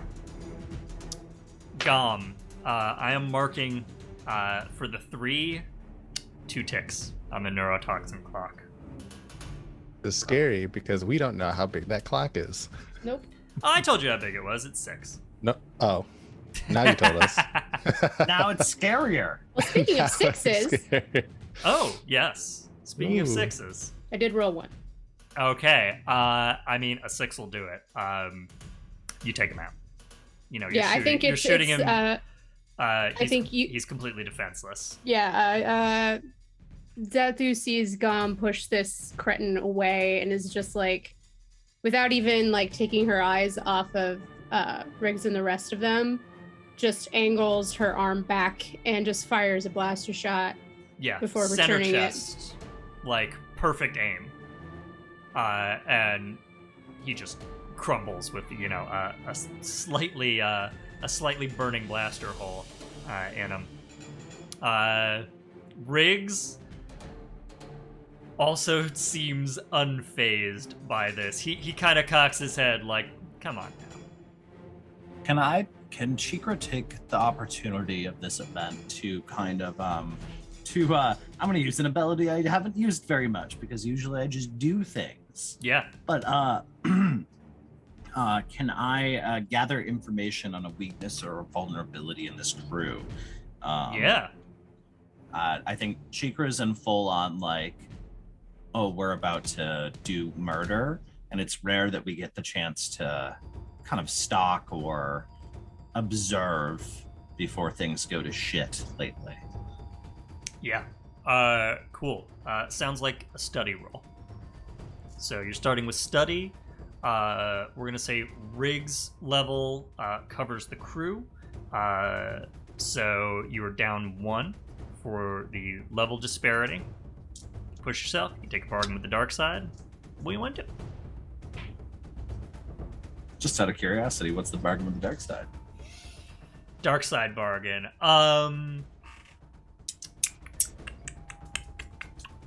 Dark side bargain for this. Okay, so you're trying to study the other crew and get a sense of what their weaknesses might be. The dark side bargain is going to be if you do learn what the weakness is, it is going to be something that is actively harmful to you. I'll take that. Okay, cool. That gets me to 1. The worst I can get is a 4 or 5 result, which is awesome. But if I can get a 6, that'd be sick. That's a 4, so a 4. Okay, mixed success. So you, Cheekra, as I think all of this is happening, it's sort of slow but fast at the same time, right? So, Riggs is standing there, John with Zethu, Gom pulls in this other guy who's pieced the fuck out, has this hurried conversation, guy backs off, Zethu blasts him, and meanwhile, you are looking over the rival bounty hunters in front of the ramp of the ship. And Cheekra, what happens is you lock eyes with Akit, who you can just see seething rage behind these eyes, and it is directed specifically at you. She knows you already had bad blood with this person, and she knows that you personally killed her sister, and she is absolutely out for your little Ewok head. This is, Riggs is saying this is just a job. For Akit, this is personal. I think Cheekra gives an absolute little menacing little psychopathic smile with these fucked up snaggle teeth. And just kind of just does like a little tiny shadow boxer, and just kind of like just very nonchalant, just trying to give off the energy of, oh, I can't wait. This will be a delight. Yeah, and the mix of this mixed success is Cheekra, any tangle that you might have with Akit Nazoa is going to be desperate, because she is going to act desperately. So it will be a desperate situation.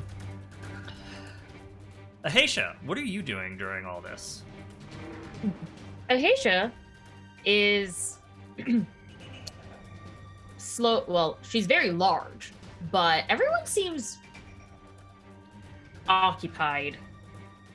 Ahesha, are you about to do a Kronk sneak? Yes.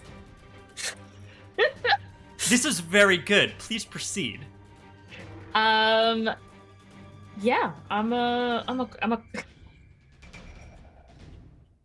Your own theme music and everything. I'm a crunk sneak over to well, probably not the crazy lady. Because she probably has eyes on the back of her head right now. Because she's like just piped up on adrenaline. But There's that Wookiee. Probably the Wookiee. Okay, so what are you trying to do here? You're sneaking up on the Wookiee, specifically. Sneaking up on the Wookiee, and Ahesha wants to just brawl. Just kind of jump up, grab him, and just start. We're going in with hands, because okay, it's quieter. Happening. Yeah. Cool. This is absolutely a skulk roll to skulk your way on over there. So Okay. You're starting with skulk. The Wookiee is 2, so you're at level parity here. Okay. This is absolutely a desperate action because it is wild to think that in the middle of this tense standoff, you can just slide to the side and get one up on this Wookiee. I'd like to offer desperate some help, situation. Yeah, if I Zethu, can. What is your what do you need to Perhaps help? it is a bit of a retroactive action of help, but I'll take the additional stress for it, which is by killing their medic that causes significant, just even a split second of distraction where everybody's heads Everybody is minorly looking turned towards away. this guy like Yeah. falling over in the hallway. Yeah. Yeah, cool. Mhm. Okay, that tracks to me. You can mark regular stress for that Yeah. assist, so just 1 stress. Okay. So Ahesha, you have an assist. You can always push yourself. Dark side I bargain. will push myself, and I would also like to know what the bargain is. Okay, so you have to pick one or the other, but Oh, I can't push and take a bargain. yeah, it's one or the Oh. other. All right. Well, I'll just push. Okay, cool. So 2 stress, and it sounds like you're down 1 and you're up 2 from where you started with your skulk rating. Down 1. Yes, You're level 3. desperate situation.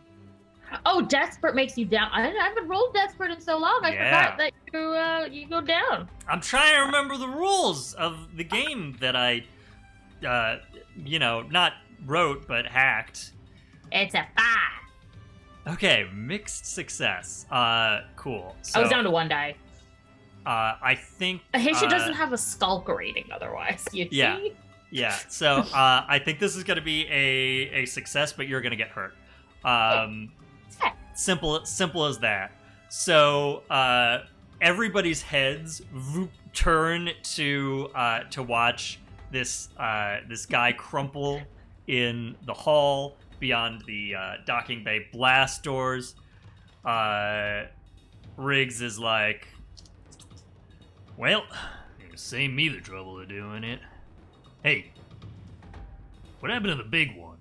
Vroom! Look to the side as Ahesha leaps out from behind some crates and tackles the Wookiee. You are going to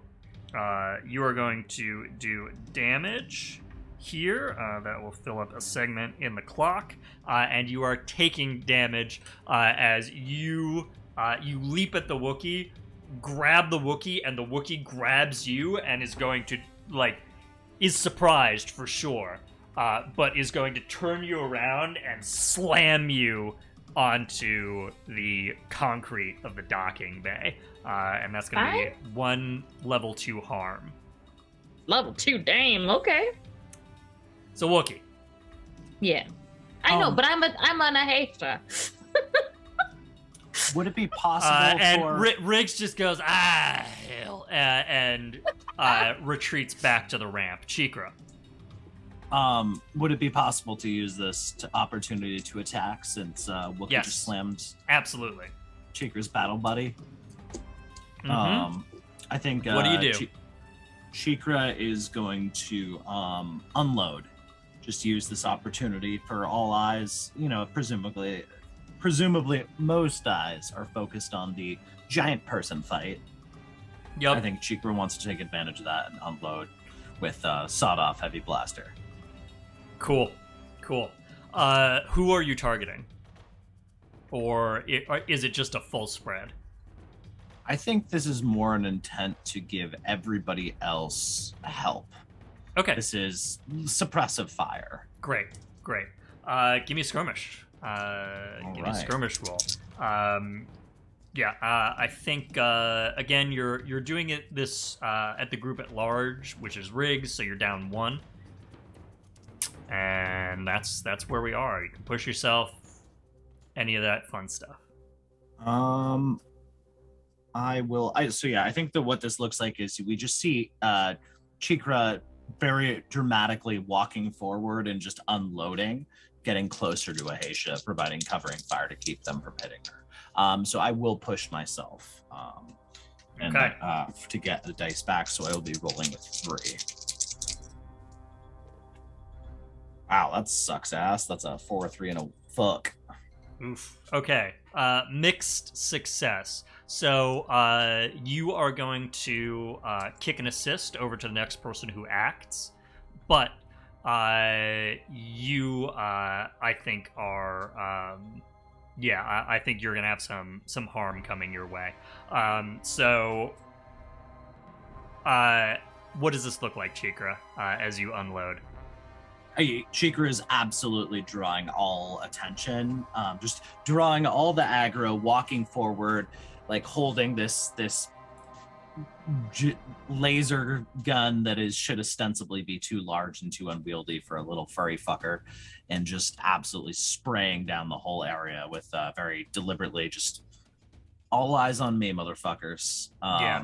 And advancing to get closer to Ahesha and get within melee range of these fuckers. Cool. Okay, so what happens is Riggs takes a step back, blaster drawn, sees that this is about to happen.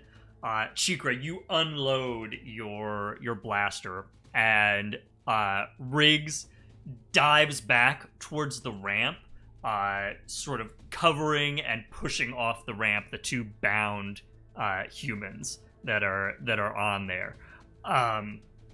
Akit dodges your fire, starts rushing at you, dodging around the blaster fire, and is going to, as she runs across the tarmac here, whip her little 2 little electrostaff nunchaku out. They crackle her new with ones because I stole her last one. Oh yes, that's a good point. She has a new pair, and you know what? I'm gonna say they're actually nunchucks now, because why the hell not? They are actually connected with a big fucking Star Wars chain. And she whips one over and is going to smack you upside of the head, and we can see the electricity crackling across the metal in your skull. Can I roll to resist or no? One box of 2 harm is coming at you. You can roll to resist, yes. You are going to resist with prowess. Okay. Let me remember to... Pushing yourself is always 2 stress, right? You cannot push yourself to resist. No, I know, but I was making sure. Yes, pushing yourself is always 2 stress. Yeah. That's a 5 and a 3. Okay, cool. So you're only taking 1 stress, 6 minus the highest result, to resist this, and we're bringing it down to 1 box of level 1 harm. What do you do to sort of lessen this blow?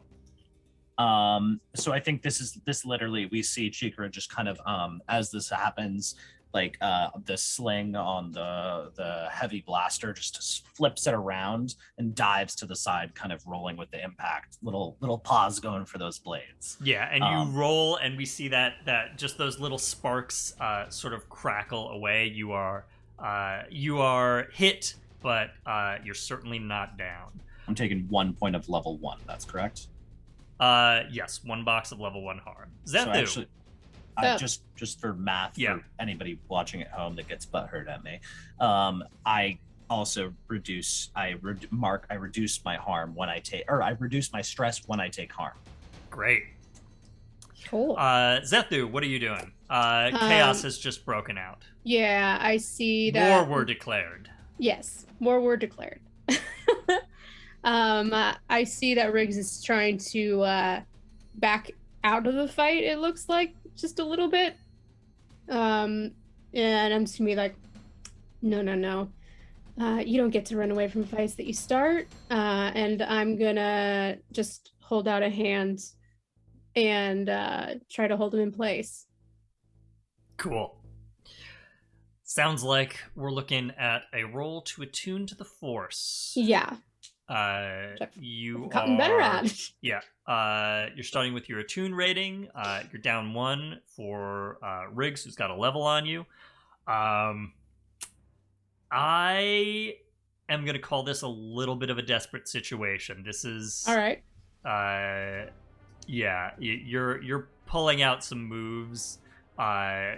In a bit of desperation.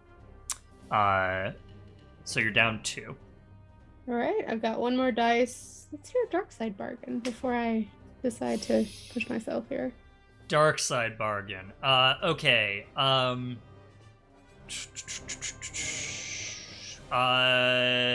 You can. So if you succeed, you will hold Riggs in place. But you are going to, in doing so, open somebody else up to immediate harm. Okay. Do I also get the extra dice from what Cheekra just did? Yes. Okay. Yeah, that kicks over to you. That brings me back to 2. Yeah, I'm just going to keep the 2. I think I'm just going to do that. 2 it is. Tempting. Ooh, a 5 and a 4. Okay. Mixed success. Let's say let's do a simple harm trade here. So what does it look like as you stop Riggs? He's sort of he's hustled back to the couple, and he has sort of pushed them off the ramp to the side, where there are some crates that it seemed like they were unloading. The second he does that, I'm just sort of reaching out a hand and literally kind of looks like I'm plucking him from wherever he is and just holding it there. Like muscles tense, and I am not breaking contact. Yeah. Okay, so Riggs suddenly finds himself. Is he lifted up, or is he just sort of held, but not up, but just frozen? Okay. So I'm gonna say he can no longer move around, but he can certainly talk and he can certainly shoot. And I think actually this is not even deliberate. You stop him in place, and he's sort of on the edge of the ramp, and it's like his boots are suddenly stuck. What the hell? And he, tries to jerk his way out of it, and his blaster shoots inadvertently a couple of bolts across the room. One of those is going to hit you for 1 box of level 1 harm. Okay. I'm gonna roll to resist. Yeah, do it.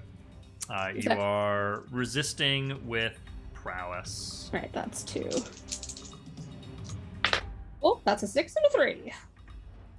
Okay, 6 will do it. You 0, can right? resist with no harm, and you are able to actually dodge these bolts as they skate over your head. I don't think it's really fair to make the rest of us fight without you enjoying this. Riggs is confused and puzzled, and maybe just a touch freaked out. This is absolutely not what he expected to happen here. What the hell are you doing, woman? You some kind of witch now? You know what, Riggs? Most days, I don't really know what I am anymore. And Riggs is going to take his gun and he points it over at the couple. Alright, I don't know what the hell is going on here, but I ain't playing no more. Do you want to test me? You bring me that kid, or people are gonna get hurt. People like you, maybe? I can do another move, but I don't know if you want to cut to anybody else, but I can absolutely start choking him with Sunder. Gom, what are you up to? So the situation is, Zethu is holding Riggs in place. Riggs is pointing a blaster pistol at this bound couple who are sort of cowering behind these crates. Ahesha and this Wookiee are in a full-on wrestling match in the middle of the landing pad, and Cheekra and Akit have just gotten into it off to the other side. Did the guy we killed, did the guy that Zethu killed have his fancy poison gun on him? Sure did. Yeah. And he is slumped over just a couple of meters away in the hallway. I think while the commotion was starting, Gom like slips back, and it looked probably just like he's going for cover, but he slips back and he's picking up the poison, right? I don't know what the poison gun. Yeah, it's a small air-powered pistol that appears to have several darts loaded into it. Perfect, a pistol. He knows how to use this. I think he's like looking around and like he can't really get a good shot at anybody because like Ahesha's in there like wrestling with the Wookiee. Cheekra's in there dodging out of the way. I think he aims it at Briggs. Yeah. And as soon as I think he's like thinking about it, he can't move, and then once he sees Briggs start to raise his blaster at Vel's parents, I think he pulls the trigger. Yeah. Great. All right. Let's have a skirmish roll. Riggs has a level on you, and this is a desperate action for sure. Sure. So you're down 2 from your skirmish rating to start. You can push yourself, take a bargain with the dark side. Geez. Yeah. I'm gonna have to use my favorite ability again, because otherwise there would be 0% chance of this happening. And that's an easy one to rely on. The past, I forget how long it's been in game, weeks, I think. A few weeks. He's been doing a lot of gun training with Cheekra in their downtime, and he talked to Zethu about shooting guns and stuff. So he's just gonna fall back on that and hope to strike true. All right. Yeah, roll it up and let's see what happens. What aspect of your this is you're using operate, right? Correct. So what aspect of your medical training comes to bear here? I think he's like, I mean, you spent a lot of time, maybe nothing with quite this level of application, but when you're, making incisions, especially with like those, they probably have crazy robots that they command. You have to be really, really precise with that, and you have to line up from a great distance, which is really small, but it's microscopic. All these incisions and throughways and through veins and arteries and stuff. So he's dialing in like he's dialing in a cut or a microscope. Right, and between Yeah. I think this is a bit cracking the code for Gom. Like, you had all this weapon training over the past couple of weeks, and then suddenly it clicks with your medical training, and you're like, oh yeah, right. You pull the trigger. Roll it.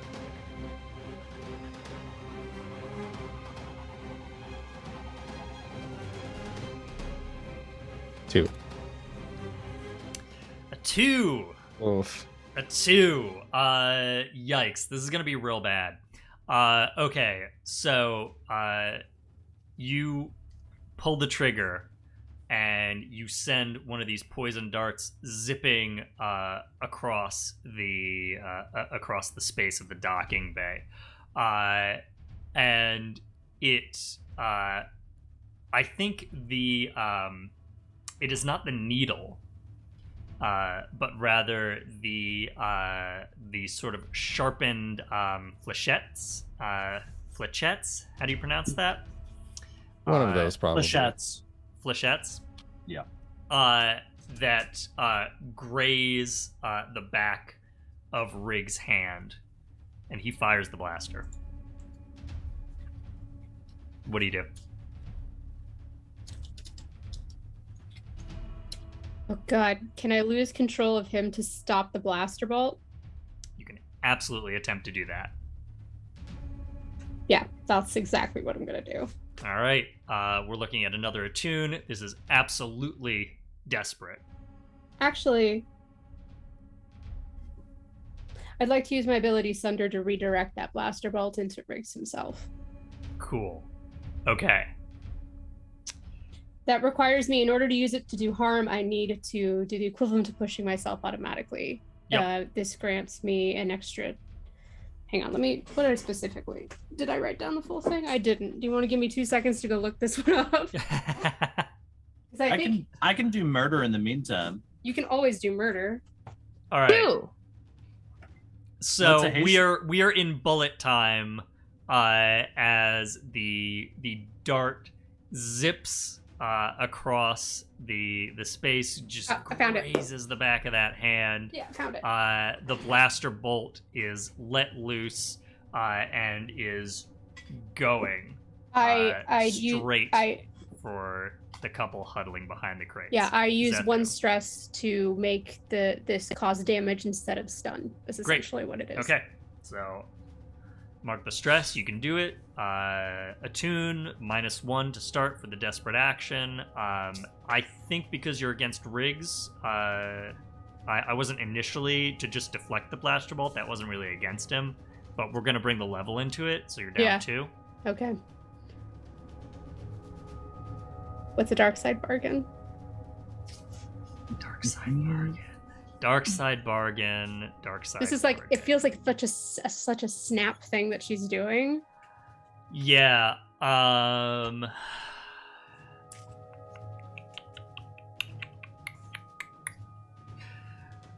The dark side bargain is you can do this, or rather, you will get the die, but you are gonna lose yourself. You have pushed too far. If you take the bargain, you will have pushed too far into the dark side to make this happen. And you will have crossed a threshold from which there is no return. I'm so curious by what you mean by that. Like, do you mean I just rampage after this? And I don't know who friend or foe is? Or I'm a lost cause to the Sith? It's too tasty. It's too tasty. I gotta take it. I have to take it. Do it. Do it. It's a classic tragedy. Do it. You gotta do it. It's my kids' parents. I worked so hard. And now Okay. this jackass is about to threaten this whole thing? Absolutely not. All right. You take it. You get the die.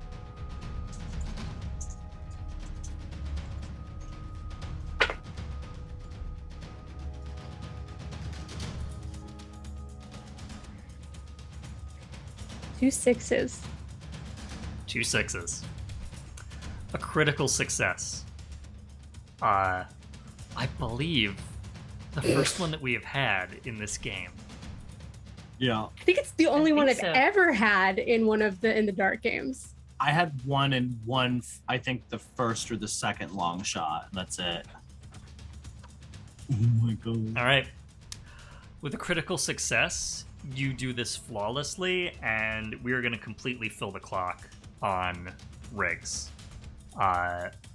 What does this look like? You redirect this blaster bolt, and you take him out. Zethu Desh has worked with Riggs for a long time. This guy's undercut her, underpaid her, but has, given her work. And usually when you're a bounty hunter, you don't question where you're getting your jobs from. You just take it. Her entire life has been about surviving from job to job and just making it through each damn day and making sure she stays alive, keeps her head mostly down to avoid other people in the galaxy that might be looking for her. Finally something accidentally good drops into her lap thanks to this jerk. And this person, after all of this hard work that we've all done to get to this point, while Vel's parents are right there, the last thing she wants to see is to bring this kid down here only to have them look at their dead bodies and have it be her fault, because that's all she ever does is kill people. She's very good at that, and she is pissed off and she is freaked out because she feels like she's about to feel the one person in her entire life that has ever counted on her for anything, and all of that in that split second of bullet time just comes hurtling out of her. And it's just a quick motion of her hand and it changes everything. It's like she's catching it and then swinging it back. She can feel a heat almost of this blaster bolt as if it was in her hand before she just sends it right back at him. Yeah. And it zips through him so fast that it's almost like he doesn't notice it first. And then he looks down at the hole in his chest. And he looks at you, Zethu, and he says, "I'll be damned." And he falls over like a tree felled in a forest. And that is the end of one Festus Riggs. Zethu, it's very interesting that you should have such concern for Vel's parents and specifically be conflicted about your status as a killer, because as you do that, you hear Ziara Nizoa's voice close in your ear, very, very close in your ear, like she's standing right there. And she says to you, "Good. That's what we want to see. Now kill them too. Make the kid yours permanently." And if you don't do this, you are going to take harm.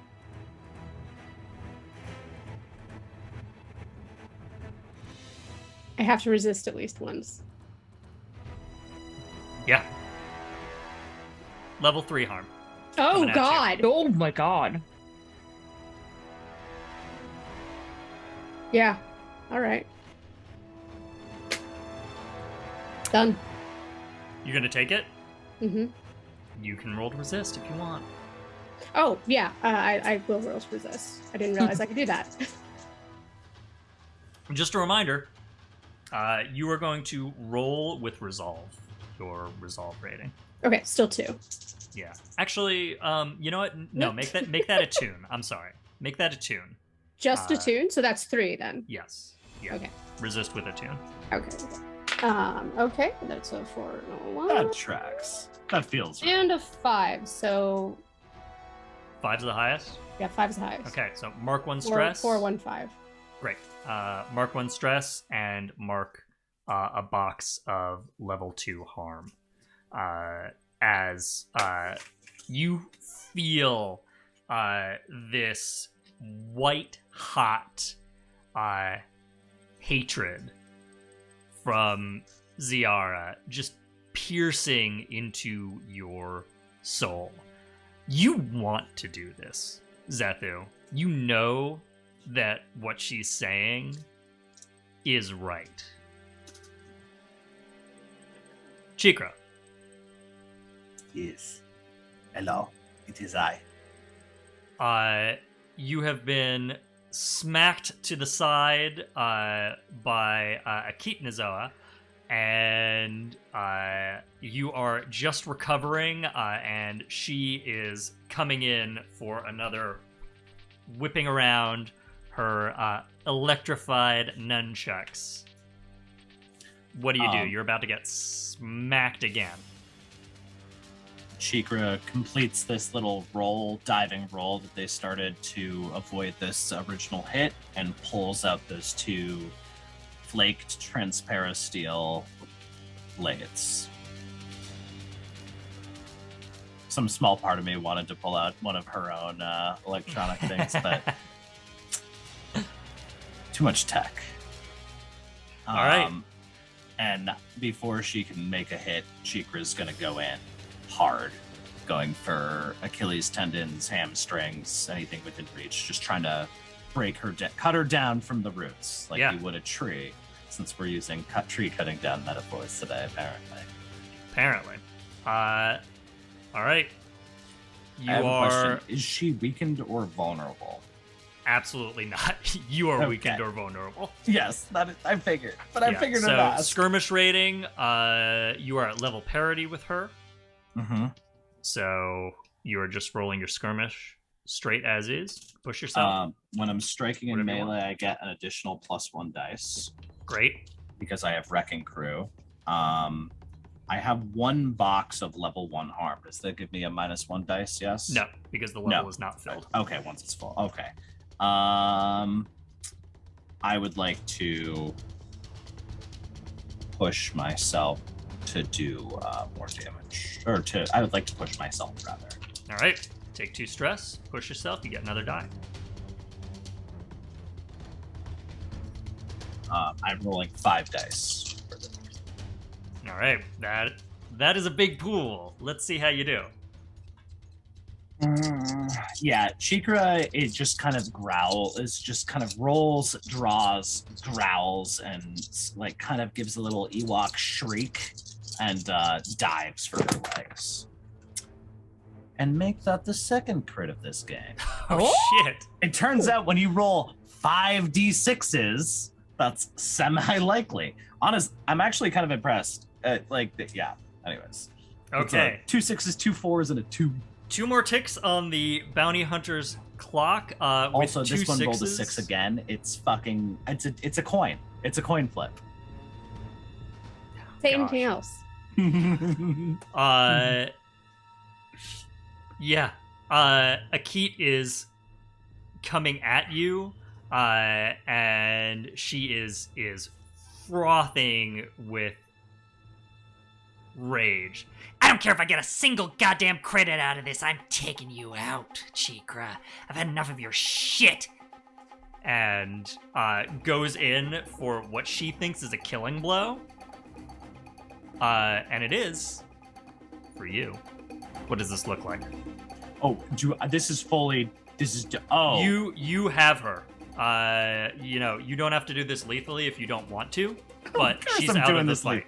I do have the trauma of vicious. It's definitely gonna be lethal. Yeah, that's fair. So I think Cheekra, despite being middle-aged for an Ewok, springs forward at the last moment, rolling behind and underneath her as she brings these electric nunchucks smashing down, and slashes an Achilles tendon out.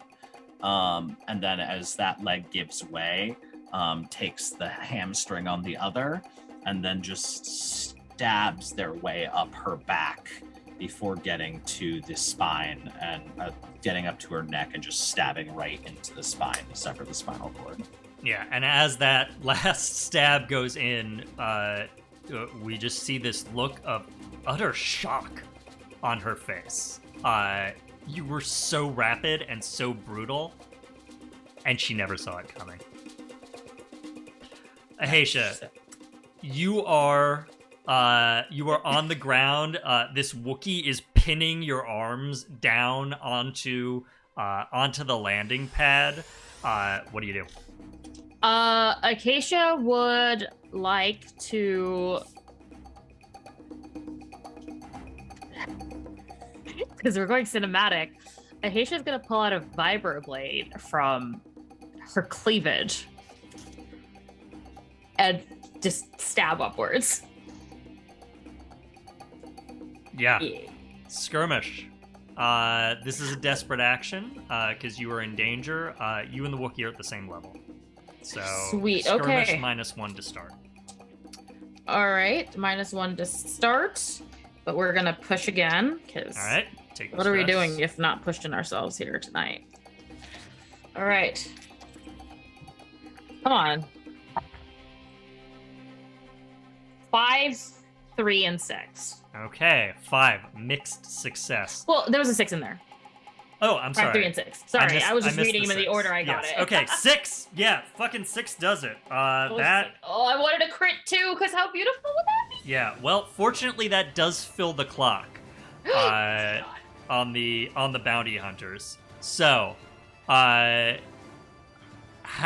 do you take the Wookiee out? Ahesha is going to basically just try to get one arm free, pull the vibroblade out, and it goes in right above the little divot in the throat. Because this Wookiee is real close to her face, right? Oh yeah, the Wookiee is right up in your the Wookiee is about to tear your arms off. That seems a bit rude. As you just manage to reach and thrust. Mm-hmm. Yeah. Yeah. And Ahesha, the Wookiee roars and collapses on top of you. And several Ahesha- 100 pounds of fur holding Ahesha- you to the ground here. You'll hear a muffled, "Yeah, fuck you too, buddy."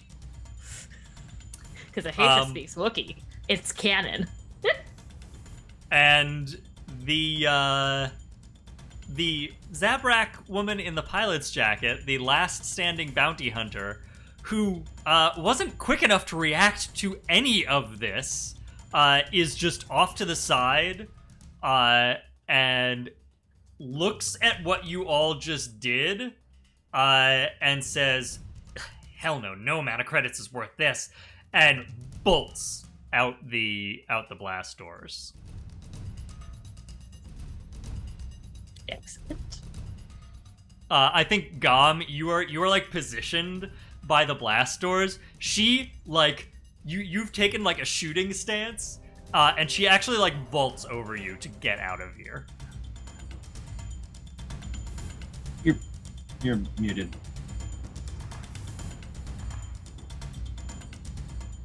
We don't got you. Goms right. com. Gom's comms are non-goms. They're gommed up. That's not it. Zethu, we'll cut over to you while Wesley figures out the mic situation. Zethu, as you see Cheekra take down Akit Nazoa, you hear Ziara in your head scream, "No!" And you are screaming now. It is coming out of your mouth. Oh shit. And you, your instinct is to reach out your hand, and you want to send electricity, as much as you can possibly summon, into Cheekra. As you see the little electro staff nunchucks clatter on the ground. If you do not do this, you will take level 3 harm.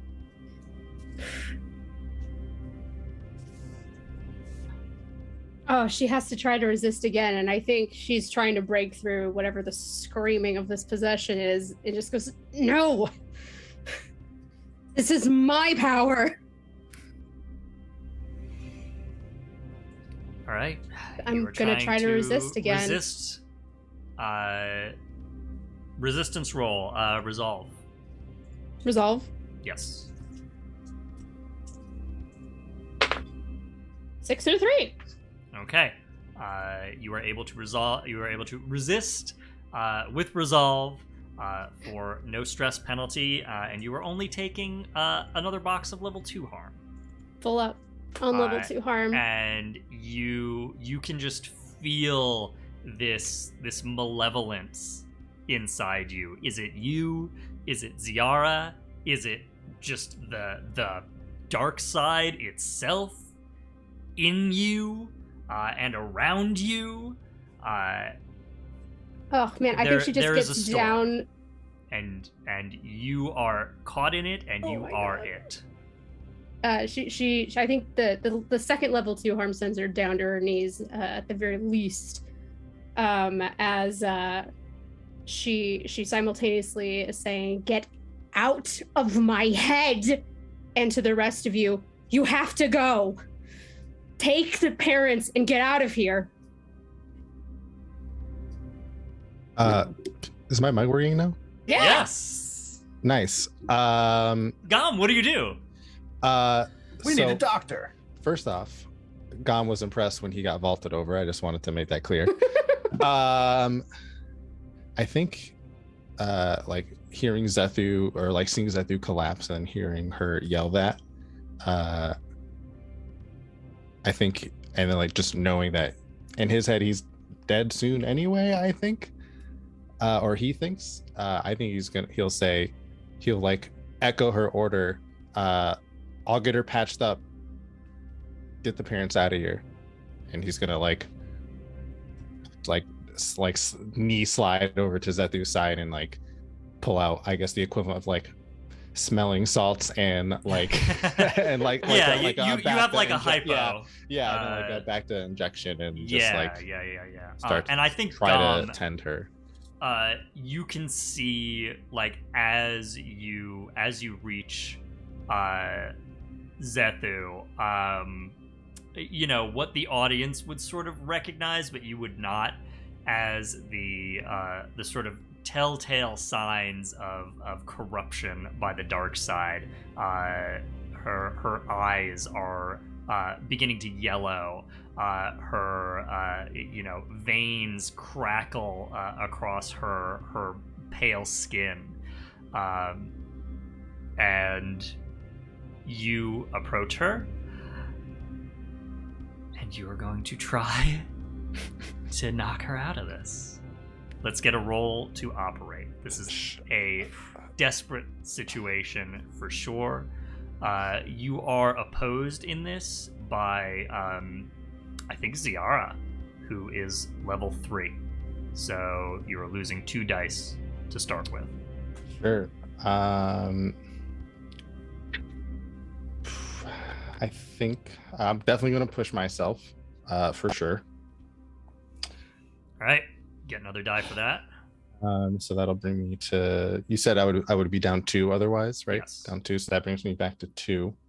Great. I don't think I can't get any more dice from any of my abilities, but I just curious if this would apply here. Yep. Assuming it would be a success. I'm an ability called Patch, where you can operate on someone during a job for them to ignore a dice penalty that they have. Would that apply here in any way? Ooh, cool. It would if Zethu rolls again. Okay. Because now that level 2 harm is full, that counts as a dice penalty. I just wasn't sure if that was like example. a source or like a force related injury or not. Okay. I have a question, and this is a new skill I took during a level up, but I'm wondering if, given what's going on, I can use that to help Gom. I have mechanic's heart, which is Mhm. that when I speak from my heart, my words can reach even the most hardened criminal. You gain +1 dice to command or persuade them.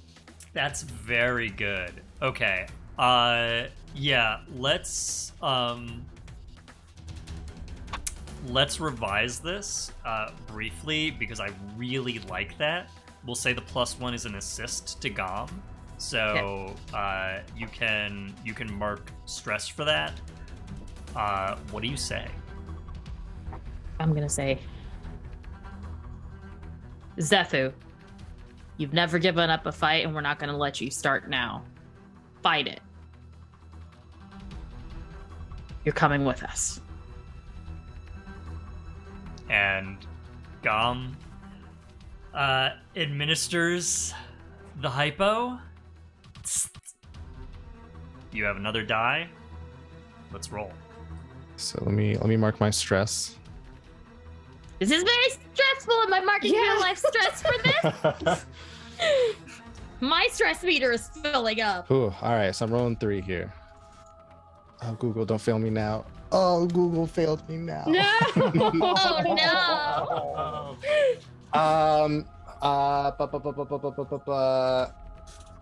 I have another ability. I rolled a 3. I rolled 2 3s and a 1. I have another ability called Combat Medic. Have 1 armor to specifically resist a consequence while tending to a patient. Okay. I also clear 1 stress when I'm healing in combat, but I think we're a little past that. Yeah, the consequence here would be Zethu is not going to be able to control this storm and is going to lash out. Ahesha and Gom, you both have level 3 harm coming your way. May I? Gom. All right. Wait. Hold on. Yeah. That's Cheekra's turn then.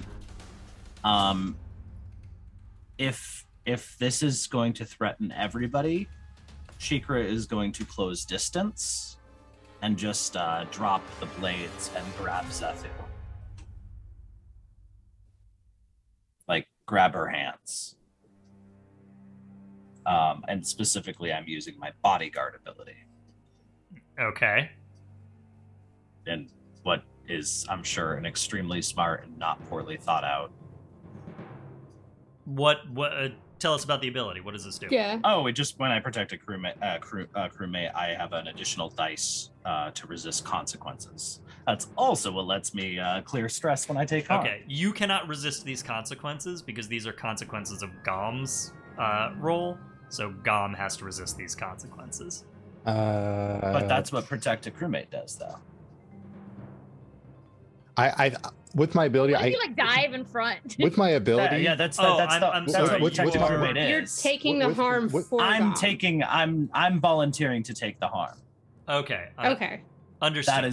That is what okay. I am implying. Okay, So so that's my understanding of the ability. I could be wrong though. okay, that sorts. Makes sense. It's called bodyguard. You got to guard somebody.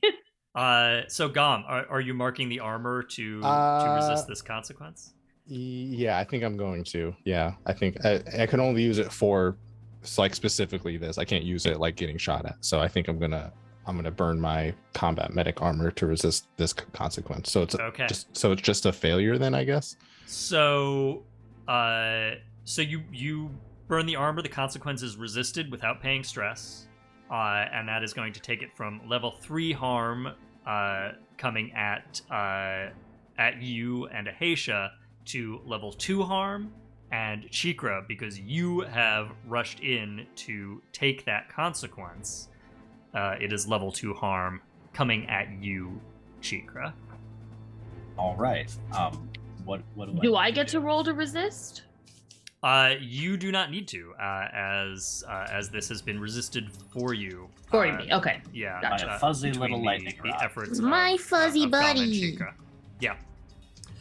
So, Cheekra, you grab Zethu's hands as this electricity crackles out of them. and into you. Again, level 2 harm, 1 box coming at you, as this just mass of force lightning crackles through your little Ewok body. We see your skeleton. Sorry, that's canon. That when you do force lightning good enough, you see a skeleton. Yeah. That's in Return of the Jedi. And Zethu, you are on the ground. Your friend is in front of you, electrocuted by your own hand. What do you do? God. You hear Ziara's voice again. Do it again! Do it again! And In one last act of resistance here, yeah, I think she's gonna be like, "You want it again? All right. I have nothing that I can do, but I'm gonna try to burn this bitch out of my brain and just sort of turn that power inwards." Yeah. Very fucking cool. With all of the hatred I have in me. All right. As you are resisting this, once again, you have level 3 harm coming in your direction. You are going to roll resolve to resist. Okay, well, I have disadvantage because of the level 2 harm. Wait, does resistance matter with the injuries? No. Oh, okay, never mind. That does not. Straight level, straight. Yeah. Straight 2 dice then. Okay, 3 and a 5. So 1 more tick of stress. Okay, 5. So 1 stress to resist. You are going to take another box of level 2 harm. I can't take any more boxes. Then it's level 3. Can I take that? No, I'm turning this one inside. Yeah, I don't see how. But By if there's being something a you fuzzy want to little offer, taser monkey. I'm trying to metaphorically kill this Force ghost. Got you. Yeah. I don't see any way you could. What's going on with Zethu's eyes right now, though? I think they're bright yellow. Yeah, they are blazing. And they're normally completely colorless. I'll take that level 3 harm. I think I deserve it and I've earned it, and I'm just trying to be like, just get out of my head. I won't let you hurt them, and I won't let you hurt the kid. And with that, you send out, or you summon rather, another blast of this force lightning, and we can see it crackling along your now black veined skin, and it crackles, but then you are able to direct it inwards, and you feel it surging through you, and up out of you, and I think we see it sort of crackle in yellow sparks out of your now yellow eyes, as you just essentially send this tremendous surge of power into your own mind, and you all see that, and Zethu, the screaming in your head ceases, and you see Zethu slump. You all see Zethu slump unconscious onto the landing pad. I think Ahesha is gonna go grab her, and we're gonna get out of here. Yeah. Let's go. I think Cheekra's just flat on their ass, We're all fucked up. Yeah, Cheekra's flat on their ass, their hair sticking out all which way. I think their hood's partially burnt. That is a smoky little bear. Come on, Smoky Bear, let's go. Well, because I think Ahesha took harm there too, right? From what? Because Gom resisted one level, but we still got harm. I took the harm that was coming to you. Yeah. Oh, we didn't get it at all? You did not. Oh, okay. Well, then I have one level 2 harm. All right, I'll take Cheekra in one hand. Zethu with the other. Yeah, we see Doc. we see Ahesha kind of hoisting everyone up, and Vel's parents sort of cowering off to the side as we kind of pull back on this scene. Gom, you are standing there next to Zethu, helping her sort of into Ahesha's arms as we pull out on the unicorn and the docking bay, and a mess of blaster fire and bodies and destruction. But a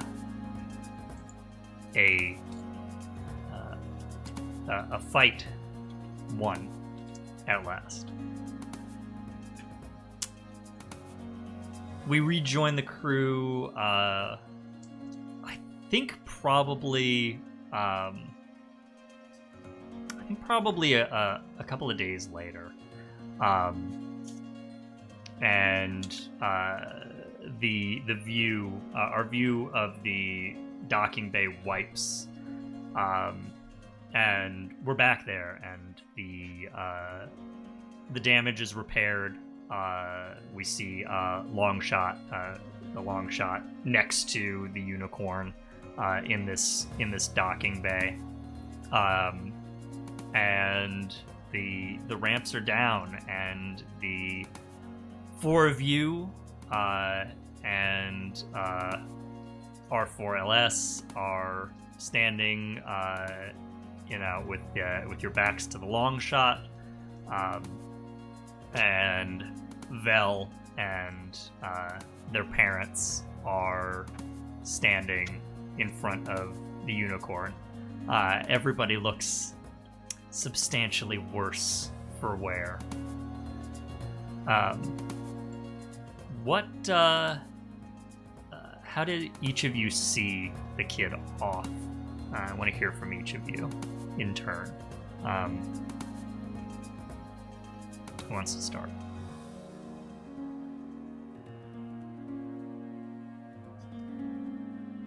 I'll start. I think Ahesha's last prolonged time with the kid was to ask them to make I think they worked on a little wish list together of all of the things Vel would do to the Longshot had they been staying on it longer. And they basically had an evening of like milk and cookies and vision boarding for the Longshot, and many promises made by Ahesha that the next time, if ever, Vel saw the Longshot, it would be unrecognizable because of all of the state-of-the-art upgrades that she would do for them in that time. Do you give on the pad here? Do you give Vel any kind of memento of this? Yeah, I think Ahesha probably takes one of her jackets and like cuts it in half and like hand sews a little patch that just says Longshot Crew on it. Yeah, you hand this to Vel, and again, they throw their arms around your leg, and say, Thanks, Ahesha. Wow. Hey, listen, you go down that list, okay? All right, and I'll find you someday, and I'll make sure you did it. So don't worry. Yeah. Well, the next time if you see us ever, you're gonna know I did it, because we're just gonna have our ship's gonna be light years ahead of everybody else. Wizard. Watch those the bypass coaxial cables, okay? They're loose. They're still loose. You gotta watch. I know. Those. We'll get some clamps. That'll be good. All right. And then Ahesha will just like drop a little kiss on the top of their head.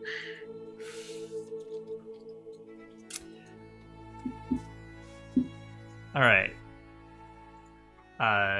Zethu, Gom, Cheekra. How do you say goodbye to the kid? Who wants to give us another scene? I think Doc keeps it simple. He's got a lot on his mind right now, and he doesn't kind of want to show that and get caught up in like an emotional goodbye to a, he doesn't need to know, right? I think he's just gonna give him a handshake and then a small hug, and just, you're a smart kid, but there's a lot of smart people out there. But one thing that separates good from great is a good heart and a head on their shoulders to know right from wrong. And I mean, everyone here knows you got that already, so don't lose track of that, and you'll be better than all of us one day. All right. I'll remember it. Thanks, Gom. And kid hugs you. Hug him back. Cheekra, Zethu. I think Cheekra is still recovering a little bit slow. There was a lot of juice, but I think kind of hanging out in the cargo bay, just doing the thing. I imagine I'm kind of imagining this was Val coming to see Cheekra, since they're not super mobile right now. Yeah. But Cheekra gives them a very small, like a Swiss Army knife sized boot dagger made out of flaked transparent steel. And presses and kind of like I don't think has too much to say, but just for when you do not think you'll know where a home is left to return to, and puts a nav chip into Val's hand. I'll keep it safe. Promise. It is important. Yeah, and I think you are, you're maybe like recumbent slightly, and Vel will, lean over, actually fully wrap their arms around your shoulders, and we can see clutched in each hand the chip, the dagger, as they bring you in close. I think Cheekra consents to being hugged, and you see like kind of like a, and then two grubby little paws clasp around, squeeze Val back. I'll remember what you taught me. Yes, it is. You must. It is not too much of this. Oh, good. Must feel your heart. Breathe.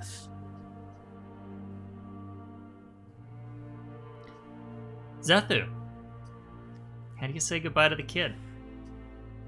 I think, like Cheekra, Zethu's going to need to be found rather than be out in front. I think she's holed up in her cockpit.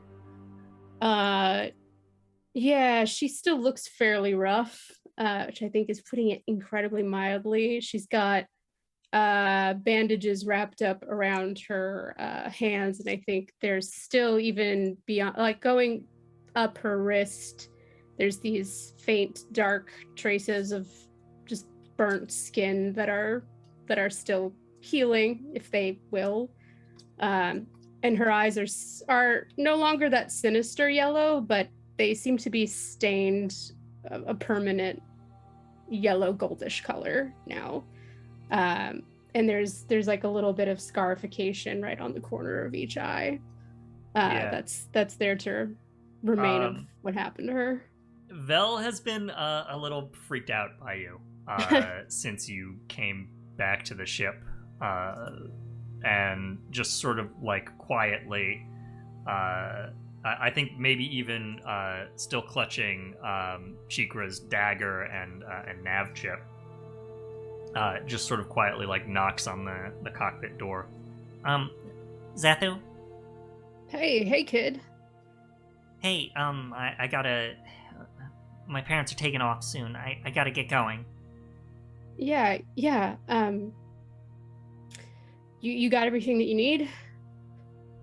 You're good? Well, Cheekra gave me a knife, so yeah. I think All that's right. about everything I need.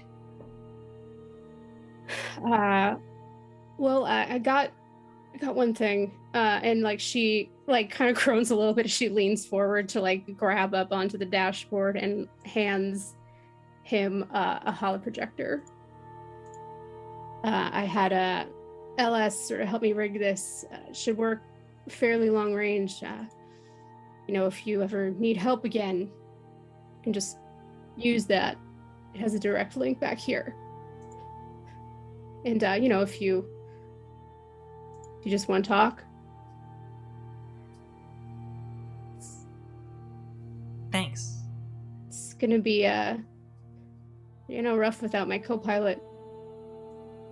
The Vel like sort of bashfully nods his little curly head, and you can see his cheeks redden. Thanks for everything, Zethu.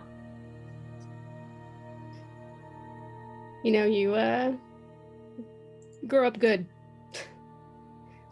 You don't need to tell me. You don't need me to tell you that you're gonna be somebody important one day.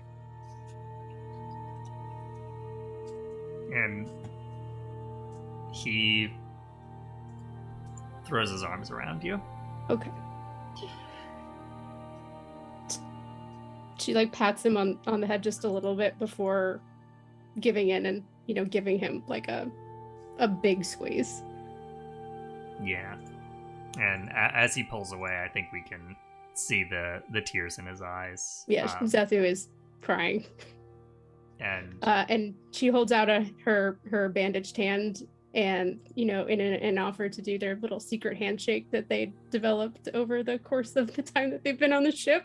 Yeah, and I think that's the cut. We see the little secret handshake between you and Vel, and then we're back to the landing pad with Vel putting on a brave face, but clearly eyes watering, standing in between his two parents as y'all are on the other side. And he says,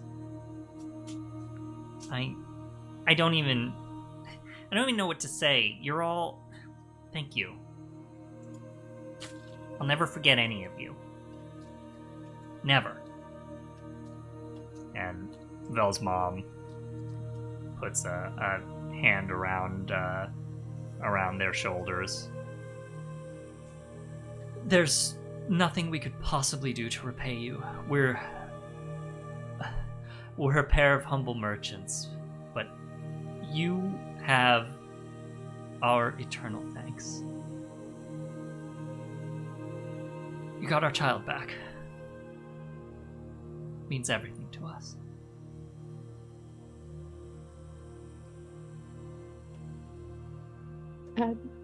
Take care of each other. We will.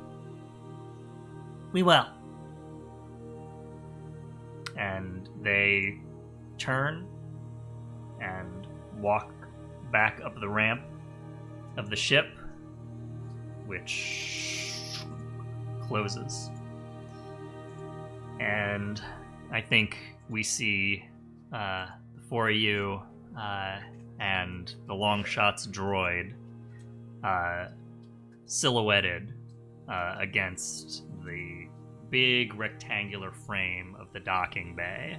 The rusty, bright Iridonian sunset outside as the unicorn lifts into the air and drifts out of the docking bay and jets off into space.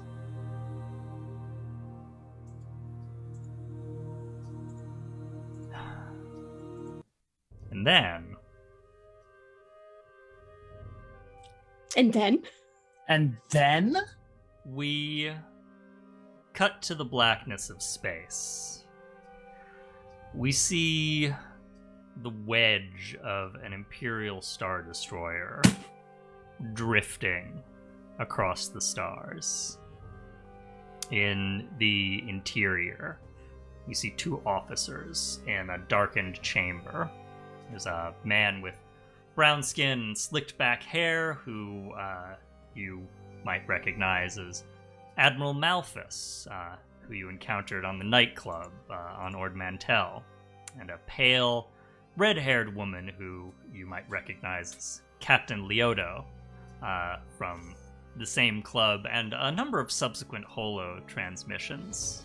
They're speaking with somebody on a holo currently, and Leoto says, "We nearly had the child, but they slipped through our fingers again. The operatives who captured them from us are, well, they were very skilled." And the speaker says, "Forget the child. Further efforts to recapture them would be strategically unsound. All decent plans have multiple redundancies. We don't need to rely on one child genius to complete our work. Gather your forces and proceed to the next phase." And we see behind Malthus and Leoto looking from their backs at the speaker on the holo, who is face with glowing red eyes set in a blue-skinned face. Blackout! That, How dare. ladies and gentlemen, and people of all genders, is going to be Longshot, a Star Wars flight here on Manapot Studios. Whew, thank you so much for joining us for this one. We are done with Star Wars for the time being. That concludes this run, but we will, of course, be back with more Flights of Fandom next Tuesday at 8 p.m. Eastern. We will be starting up an all-new flight in the world of BioShock. And in the meantime, you can head on over to youtube.com/Manapot Studios to watch some of our past flights, including earlier installments of Longshot. You can also catch the earlier installments of this season of Longshot right here on Twitch on VOD if you want to get caught up. And at this point, you can now watch the entire arc of it, as we have just concluded that. So, a lot of great stuff for you to check out there. Once again, I have been David. You can check out my games over at dbb-8.itch.io, including the setting-agnostic version of the game that we've been playing called In the Dark. I'm also on Instagram and Twitter at dbrunelbrutman. And with that, I am going to throw it to the cast for their final shout-outs, plugs, and sign-offs. Let's get it started. Nope, I was so close to doing it. And then you took off your headphones, Hopper. Let's get it started with Marcy. Did you see the subtle lick off? Hi. Yes. I was about to do it to Hopper. I was so Amazing. close. Amazing. I'm Marcy, though. I'm sorry I'm not Hopper, but I am me, aka, Experimental Madness, the name you can find me most places around the internet. Yeah, thanks everybody for watching our Star Wars flight. I'm gonna miss these characters so much. If you're not sick of us just yet, next Tuesday, like David said, we're gonna be back with the start of our BioShock flight. And holy crap, I will be DMing for the very first time ever in my life. And I figured, why not do it on camera? That'll be fine. Join me. I'm sure it's going to be fine. It'll all be fine. I know what I'm doing. In addition to that, if you've been watching Flights of Fandom before, you may have tuned in for another one of our earlier flights that we had reprised 4 times, Escape from Arkham. I'm so excited to tell you that is officially coming back as its own separate long-term game, now called Streets of Gotham. It will be premiering on the 20th and then running every other Monday from 8 p.m. Eastern time to about 11. We're so psyched about it. We want you to get psyched about it. There'll be more information forthcoming over the next, oh my God, it's only 3 weeks away. So hype time, baby. Get with it. That's all I got. Amazing. Hopper, now you must go. It is your time. I am no longer hearing static screaming straight into my ear holes. What's up? Still me, still Hopper. Sorry about that. It's terminal. I have been Hopper. I have been playing Cheekra, the Ewok muscle, who I will miss so fucking dearly. If you want bad hot takes, questionable comments, and general I don't know, bad memes, follow me under Fail Deadly. That's with a 3 instead of an E. Or if you want quality content and things you can use and or enjoy and not just trash, you can follow me under the Legend Tree. My plug for this week is going to be a blatant plug from moi, and that's that I hopefully, if things don't go disastrously wrong, I will be producing and running at the same time my first game, TTRPG game on my channel, which is also the Legend Tree. That's with underscores instead of I see somebody's put it into chat. Thank you, Ned. You're the best. And I'm deeply stressed out about it because I have the technological instincts of a rabid guinea pig. And I don't know what I'm doing. Come support me through my tech woes and watch the best people I know play the worst characters. Throw a follow on Twitter or Instagram and you'll find out what the name of the campaign is, and I might even post the super sick fucking animation I accidentally made. Awesome. Puja, what do you got? God, I have a lot. I hope y'all are sitting down. Okay, well, until Streets of Gotham, which will be end of June 1st, you can find me every other Wednesday on Nat 1 Fun playing Running Feywild, which is a D&D 5e campaign set in the Feywild, where lots of shenanigans happen. I play siblings with KP, and we just have a blast. It's great.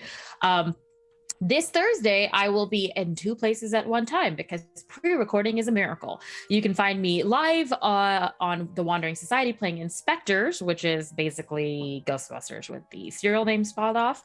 But you can also find the finale of the Red Line, which is the Vampire the Masquerade long shot that Super Dylan's been running on Total Party Kiss. So that is finally going to air this Thursday. Saturday, you can find me where you find me every Saturday, which is on Total Party Kiss for Strange Hungers, which is a D&D 5e horror campaign set in my DM's badass homebrew world. And then this Saturday, you can also find me over on a pro-choice charity stream called on Merefeather's channel, and it's going to be Out Damned Spot, a Macbeth themed game of Bluebeard's Bride that Aldermancy, who's also the DM for Strange Hungers, is going to be running, and the players are going to be Mrs. Vivacia, Gona Hawking, Super Dylan, and me. And so it's going to be a full day of charity streams. We're just in the very last game of the day, so I cannot wait to get into some feminine horror. Yeah, that's it for me for this week. Too many things. And last, but in absolutely no way least, Wesley, the returning champion, bring us home. Hey y'all, Wesley. My cat also wants to say hello. I don't know if you can hear him meowing. As usual, I have the least to plug though, which is nothing right now. Just so glad I got to wrap up this with this amazing crew, and hope to RP with you guys again soon. Right back The at stream you. wants to see your cat. Oh yeah, show cat. Show cat. Show cat. A Yeah. baby. A beautiful baby. A baby has appeared. He wants to go. Well, with that, back at you, Wesley. Back at you, the entire rest of the cast. Y'all are amazing. Thank you so much for joining me. Right at you, everybody in chat. You are all amazing. Thank you so much for joining us. We love having your commentary as we're doing this thing. And y'all are also a complete delight. So, Yeah. with that, we will see you next time. And as always, may the Force be with you.